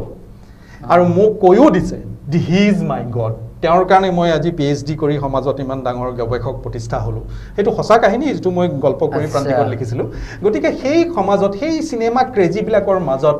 মই গৈ তাত কেইবাজনো আমাৰ মাদ্ৰাজী বুলি কোৱা উচিত নহ'ব ভাৰতীয় চিনেমাৰ দিগ্গজ ব্যক্তিক লগ পালোঁ LV প্ৰসাদৰ কথা কৈছোঁৱে মই চাৰু হাছান কমল হাছান মণিৰত্নম এইসকলক লগ পাইছিলোঁ আজিৰ পৰা 30 বছৰ 35 বছৰ আগতে আৰু তেতিয়া মই দেখিলোঁ যে তেখেত মানে ইমান ডাঙৰ ষ্টাৰ এক দুজে কেলে চিনেমাখন কৰাৰ পিছত ভাৰত জুৰি তেখেত জনপ্ৰিয় হ'ল বহুত হিন্দী চিনেমা কৰিলে সাগৰ এইবিলাক কৰিলে কিন্তু তেখেত একেবাৰে ডাউন টু আৰ্থ তেখেতে নিজে আহি মোক বহিবলৈ দিব তেখেতৰ পৰিবাৰ সাৰিকা হিন্দী চিনেমাৰ অভিনেত্ৰী সাৰিকাই এজনী গৃহিণীৰ দৰে আহিছে আমাক কোনো আমনি কৰা নাই আহি মোক কেৱল সুধিছে আপুনি চাহ খাব নে কফি খাব আপোনাৰ বা মোৰ ঘৰত গ'লে আমি যিটো কৰোঁ গতিকে সেই তেখেতসকলৰ লগত থাকি মই সেই বদান্যতাটো দেখিলোঁ আৰু ডাউন টু আৰ্থ হ'লেহে মানুহে উচ্চ স্তৰৰ কাম কৰিব পাৰে তেখেতক মই বহুত কথা সুধিছিলোঁ বাওনা হৈছিলে এখন চিনেমাত আপু ৰাজা বুলি এজন নৰ্মেল ওখ ব্যক্তি আৰু এজন বাওনা ভাতৃ কেনেকৈ কৰিলে আপুনি সেইবিলাকতো স্পেচিয়েল এফেক্ট কৰা নাছিলে তেখেতে কি কৌশল লগালে এই ধৰণৰ কথা পাতিছিলোঁ আমি আৰু বোম্বেতো পিছত লগ পাইছোঁ তেখেতক আৰু তেখেতে মোক কৈছিলে যে সম্পৰ্ক ৰাখিব যদি অসমত কিবা কাম কৰিব পৰা ওলায় কিন্তু তেখেতক লৈ আমি ইয়াত কি কাম কৰিম তেখেতৰ যি বিশাল প্ৰতিভা আমাৰ সংকুচিত অসমীয়া চলচ্চিত্ৰ জগতত স্কোপ দিব পৰা একো নাই কিন্তু সেই সম্পৰ্কটো থাকিলে আৰু তেখেতৰ ইণ্টাৰভিউটো লোৱাৰ পিছত স্বাভাৱিকতে মানে অসমত কোনেও ভবা নাই মই এতিয়া ইঞ্জিনিয়াৰিঙৰ ছাত্ৰ আকৌ মই কোনো সাংবাদিকো নহয় ইঞ্জিনিয়াৰিং আধাতে এৰি আপুনি মাদ্ৰাজলৈ গৈছিলোঁ চিনেমা শিকিবলৈ আপুনি আগ্ৰহত গৈছিলোঁ কিন্তু এৰি যোৱা নাই ইঞ্জিনিয়াৰিংটো সম্পূৰ্ণ কৰিলোঁ পিছত কিন্তু তেতিয়া মই আহি যেতিয়া ইয়াত দিছোঁ অৰুণলোচন দাস মোক হেমন্ত দাস আমাৰ এতিয়াৰ চলচ্চিত্ৰকাৰ তেখেতসকলে মোক কৈছিলে আপুনি লিখি দিয়ক অসমীয়াত আমি উলিয়াম তেতিয়াও মই ভবা নাছিলোঁ কিন্তু পাছতহে মই শুনিলোঁ তেওঁলোকে মোক ক'লে যে বহুতে কৈছে এই ক'ৰ অসমীয়া ইমান ঢুকি পাব মোল্লা দৌৰ মছজিদ কমল হাছানে তাক ইণ্টাৰভিউ দিব এইটো সম্ভৱে নহয় ফিল্মফেয়াৰত ওলাই ইংৰাজী পুৰণা সাক্ষাৎকাৰৰ অনুবাদ কৰি দিছে আৰু তেতিয়াও সূৰ্য হাজৰিকা আছিলে তেতিয়া এতিয়াৰ সাহিত্য সভাৰ সভাপতি তেতিয়া সেইখন কাকতৰ সম্পাদক মানে তেওঁ মালিক প্ৰকাশক তেখেতে মোক মাতি নি মোলায়ম ভাষাত কৈছিলে যে ডেকা কিবা আপোনাৰ আছে নেকি ৰেকৰ্ডিং তেতিয়া মোৰ অডিঅ' কেছেট আছিলে তেখেতক শুনিব দিলোঁ তাৰপিছত আৰু সেই বিষয়ে কোনো বিতৰ্ক হোৱা নাই এতিয়া সেইখিনি আছে মোৰ তাত মই এতিয়া ডিজিটেল কৰিছোঁ ইউটিউবত আজিকালি ভিডিঅ' কৰে ময়ো কৰিম বুলি ভাবিছোঁ তাৰ লগত ভিজুৱেল টিজুৱেল দি পেলাই আৰু এনেও যদি কোনোবাই সুধিব বিচাৰে কথা বহুত আছে ইমান লিখিব নোৱাৰি নিশ্চয় ইয়াৰ সুন্দৰ অভিজ্ঞতা গতিকে আমি ধন্যবাদ জ্ঞাপন কৰিছোঁ আৰু আগন্তুক সময়ত আৰু বিভিন্ন বিষয়ত আজি তেওঁৰ বিষয়ে কিছু আমি এনালাইচিছ কৰিলোঁ কিন্তু এনেকুৱা বিজ্ঞ ব্যক্তিৰ ওচৰত এনেকুৱা প্ৰশ্ন আমি উত্থাপন কৰিব লাগে য'ৰ পৰা অসমৰ বিভিন্ন কথা আমি সেই কথা অৱগত যে তেনেকুৱা প্ৰশ্ন উত্থাপন কৰিলে জাতিটোৰ বাবে মংগল কিন্তু তেওঁৰ বিষয়ে জনাবলৈ জানিবলৈ আমাৰ ইমানেই আগ্ৰহ বা জনোৱাটো ইমানেই প্ৰয়োজন বুলি ভাবিলোঁ যে এইগৰাকী অসমীয়া মইতো ভাবিম যে অসমৰ যদি 5গৰাকী অসমীয়াৰ এটা আমি যদি মেধাৱী কাম কৰা বা এনেকুৱা ভাৰ্চেটাইল এছামিছৰ আমি তালিকা কৰোঁ আজিৰ মুহূৰ্তত অৰ্ণৱজন ডেকা তাৰ মাজত থাকিব বুলি আমি এটা বিশ্বাস কৰোঁ গতিকে এই কথাখিনি অধিক চৰ্চা হওক বুলি আজি আমি তেনেধৰণৰ প্ৰশ্নলৈ বিশেষ নগৈ আমি তেওঁৰ বিষয়ে এই যিটো সুযোগটো ল'লোঁ আচলতে গতিকে মই বিচাৰিম যে আপোনালোকে এখন পূৰ্ণাংগ গ্ৰন্থ এখন হওক য'ত বিভিন্ন লিখক বা এনেকুৱা এনালাইচিছ হওক য'ৰ পৰা আচলতে আৰু অধিক প্ৰসাৰিত হ'ব কাৰণ আপোনালোকে অসমীয়া হাৰে হিমজুৱে অসমীয়া বা অসমীয়াৰ সৈতে সহবাস কৰি অসমৰ সপোন দেখি অসমক আগবঢ়াই নিয়াৰ স্বপ্ন কৰা দেখা এগৰাকী অসমীয়াক আচলতে আৰু অধিক চৰ্চা বা মানুহে এটা সেই আদৰ্শ গ্ৰহণ কৰা উচিত ধন্যবাদ জ্ঞাপন কৰিছোঁ বহুমূলীয়া সময় দিলে এইখিনি কিতাপ আমাক অনুমন্ত্ৰণ কৰা আপুনি সুযোগ দিলে আৰু উন্নত সাহিত্য আপোনাৰ কলমৰে ৰচনা হওক আৰু বিশ্বৰ বিভিন্ন প্ৰান্তত যেনেকৈ মেক্সিকো বা বিভিন্ন প্ৰান্তত এতিয়াও হৈ আছে আপোনাৰ বিয়পি যাওক তাকে আমি কামনা কৰিছোঁ আৰু লগতে আজি ডিম্বেশ্বৰ ধন্যবাদ জ্ঞাপন কৰিছোঁ আমাৰ এই সাক্ষাৎকাৰত অংশগ্ৰহণ উত্থাপন কৰাৰ বাবে এখন আমাৰ ডেম'ক্ৰেচিৰ লগত অহাৰ অভিজ্ঞতা কিবা মই খুব ভাল লাগিল কাৰণ মৰম কুমাৰ ডাঙৰীয়াক মই আগৰ পৰা জানো মৰম লেণ্ডৰ কথা জানো তেখেতৰ মৰম লেণ্ডত মই বুক ফেয়াৰত যেতিয়াই তেখেতে বহা খোলে বিপণী সদায় যাওঁ আৰু তেখেতৰ সাংবাদিক হিচাপেতো জানোৱেই আমি আগৰ পৰা আৰু তেখেতে এতিয়া নিজে উদ্যোগ লৈ পেলাই এনেকুৱা এটা সংস্থা খুলিছে এতিয়া দৃশ্যশ্ৰব্য মাধ্যমৰ জৰিয়তেও ৰাইজৰ ওচৰ চপা আৰু আজিকালি ইণ্টাৰনেটটো এটা সৰ্বগ্ৰাসী এটা মাধ্যম হৈ গৈছে বাকী কাকত নপঢ়া মানুহে টিভি নোচোৱা মানুহেও ইণ্টাৰনেটটো চাই মোবাইলটো টিপি থাকে গতিকে আশা কৰোঁ ভাল কথা দিবলৈ চেষ্টা কৰিব লাগে কাৰণ বহুত বেয়া কথা অপদ্ৰব্য তাৰ মাজত গৈ থাকে গতিকে তেখেতৰ যি প্ৰচেষ্টা তেখেতৰ আগৰ ট্ৰেক ৰেকৰ্ড চাই যে ভাল কামেই হ'ব বুলি আশা ৰাখিছোঁ ডিম্বেশ্বৰ ৰয়ক মইতো আগৰ পৰা বহুত আগৰ পৰা 30-40 বছৰ আগৰ পৰা জানোৱেই ডেকা সৰু ল'ৰাৰ পৰা এতিয়াও সৰু ল'ৰা বুলি ভাবোঁ তেওঁ গতিকে তেওঁলোকৰ সহযোগত আশা কৰোঁ এই ডেম'ক্ৰেচি লাইভ এইটো এটা জাকত জিলিকা এটা অনুষ্ঠানত পৰিণত হওক বহুদূৰ আগবাঢ়ি যাওক দেশে বিদেশে মানে প্ৰচাৰ হ'বলৈ আজিকালি ইণ্টাৰনেটৰ সুবিধাটো আছে যিহেতু ইয়াৰ সুযোগ লৈ পেলাই তেওঁলোকে ইংৰাজী অনুষ্ঠানো কৰক কেতিয়াবা বাহিৰৰ বিদেশৰ পৰা যিসকল বিশেষজ্ঞ বা মানুহ আহে অসমলৈ তেখেতসকলকো আমি এনেকুৱা মঞ্চ দি পেলাই প্ৰচাৰ কৰিলে সেইবিলাক বাহিৰতো জনপ্ৰিয় হ'ব পাৰে কানেকশ্যন পইণ্ট এটা হ'ব আচলতে এই মুহূৰ্তত কি কাম কৰি আছে আপুনি এই মুহূৰ্তত মই এটা গৱেষণা প্ৰায় সম্পূৰ্ণ হৈছে মোৰ আমাৰ জ্যোতিপ্ৰসাদ আগৰৱালা তেখেতক আমি অসমীয়া চিনেমাৰ পিতৃ বুলি জানো ন' ডাউট কিন্তু তেখেতে জয়মতীৰ জৰিয়তে ভাৰতত ডাবিং টেকন'লজিটো প্ৰথমবাৰলৈ প্ৰৱৰ্তন কৰিছিল তেখেতে নিজে জয়মতীৰ বা অন্যৰ যিকেইটা কণ্ঠত ডাব কৰি দিব লগা হৈছিল বাধ্যত পৰি কাৰণ আগৰ ভইজি চাউণ্ড ছিষ্টেমটো বেয়া হ'ল কিন্তু সেই কামটো কৰি তেখেত যে ভাৰতৰ প্ৰথম ডাবিং আৰ্টিষ্ট হ'ল সেই কথাটো অসমৰ মানুহে আজিলৈকে স্বীকাৰ কৰা বা উপলব্ধি কৰাটো মই দেখা নাই মই বহুত গৱেষণা কৰি বম্বে মাদ্ৰাজ কলিকতাৰ পৰা তথ্য পাতি আনিছোঁ লাহোৰত যাব নোৱাৰিলেও লাহোৰৰ পৰাও তথ্য পাতি পালোঁ বিভিন্নজনৰ PhD গৱেষকৰ পৰাও মই তথ্য পাতি লৈ মই এতিয়া প্ৰমাণ কৰিম মানে হৈছেই মোৰ প্ৰায় সম্পূৰ্ণ যে মই এতিয়া কোৱাটো উচিত নহ'ব কৰিম বুলি কিন্তু তথ্য পাতি হাতত পৰিছে যে তেখেত ভাৰতৰ প্ৰথম ডাবিং আৰ্টিষ্ট সেই গৱেষণাখিনি মই সম্পূৰ্ণ কৰাত ব্ৰতী হৈ আছোঁ লগতে ব্ৰহ্মপুত্ৰক লৈ পেলাই মই নতুন নতুন ছফ্টৱেৰবিলাক শিকিছোঁ কেনেকৈ ফ্লাড ফৰকাষ্টিং কৰিব পাৰি যাতে বানপানীত আমাৰ মানুহ নষ্ট নহয় কোনো সম্পত্তি নষ্ট নহয় 6 মাহ আগতে যদি জনাই দিব পাৰোঁ তোমালোকৰ এইবাৰৰ কিন্তু বানপানী অমুক মাহৰ পৰা এনেকুৱা হ'ব গতিকে এতিয়াৰ পৰা সাৱধান হোৱা তেতিয়া বহুখিনি আমাৰ সম্পদ বাচিব পাৰে এই ধৰণৰ কামত আৰু লগতে উপন্যাস দুখন লিখি আছোঁ এই বছৰতে ভূপেন্দাৰ উপন্যাসখনৰ কথা ক'লোৱেই দিল্লী বিশ্ববিদ্যালয়ৰ ওপৰত এখন উপন্যাস এই বছৰতে লগতে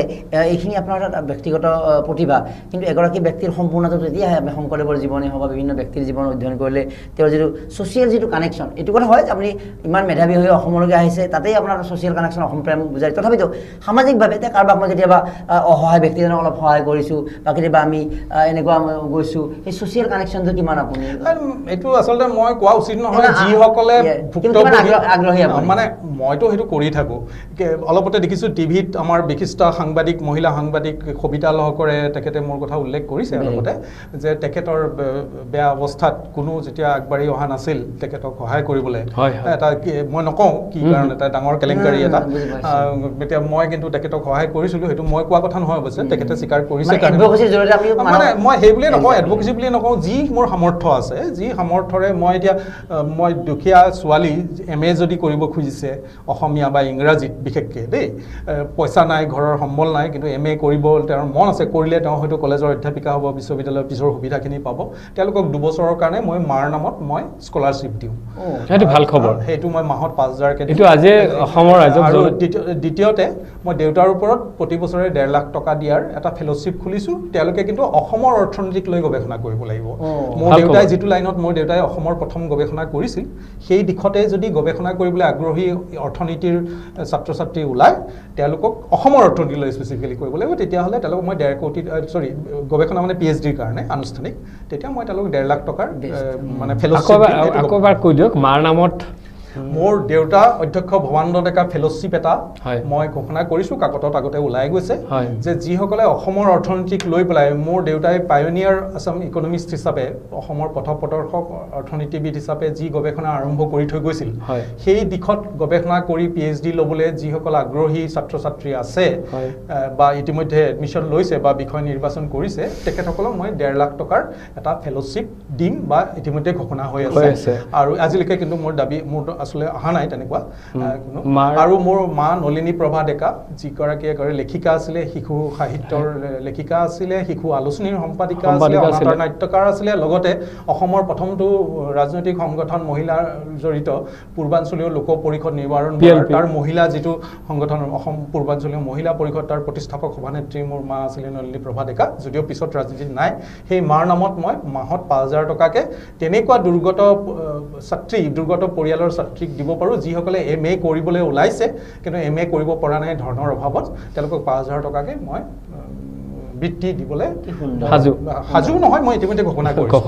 গতিকে সেই দুটাই ধন্যবাদ গতিকে এই কথাই প্ৰমাণ কৰিছে যে এগৰাকী সম্পূৰ্ণ মানুহ হ'বলৈ যিটো ছ'চিয়েল কানেকশ্যন যিটো প্ৰয়োজন সৃষ্টিশীলতাৰ বাহিৰেও সেইখিনি কামত তেওঁ বিভিন্ন ধৰণৰ কৰি আহিছে বহু কথা তেওঁ ক'ব খোজা নাই আমি বুজি পাইছোঁ কিন্তু আমাৰ অনুৰোধ যাতে এইকাৰণে আমি সুধিলোঁ যাতে সেই কথাখিনি আৰু 10জনে আদৰ্শ হিচাপে লয় পুনৰবাৰ ধন্যবাদ জ্ঞাপন কৰিছোঁ আমাৰ অৰ্ণৱ জান ডেকা ডাঙৰীয়াক আৰু লগতে আমাৰ ডিম্বেশ্বৰ ধন্যবাদ জ্ঞাপন কৰি আজি ডেম'ক্ৰেচি ষ্টুডিঅ'ৰ পৰা মই মৰম কৰি বিদায় লৈছোঁ এই বিশেষ অনুষ্ঠানত নমস্কাৰ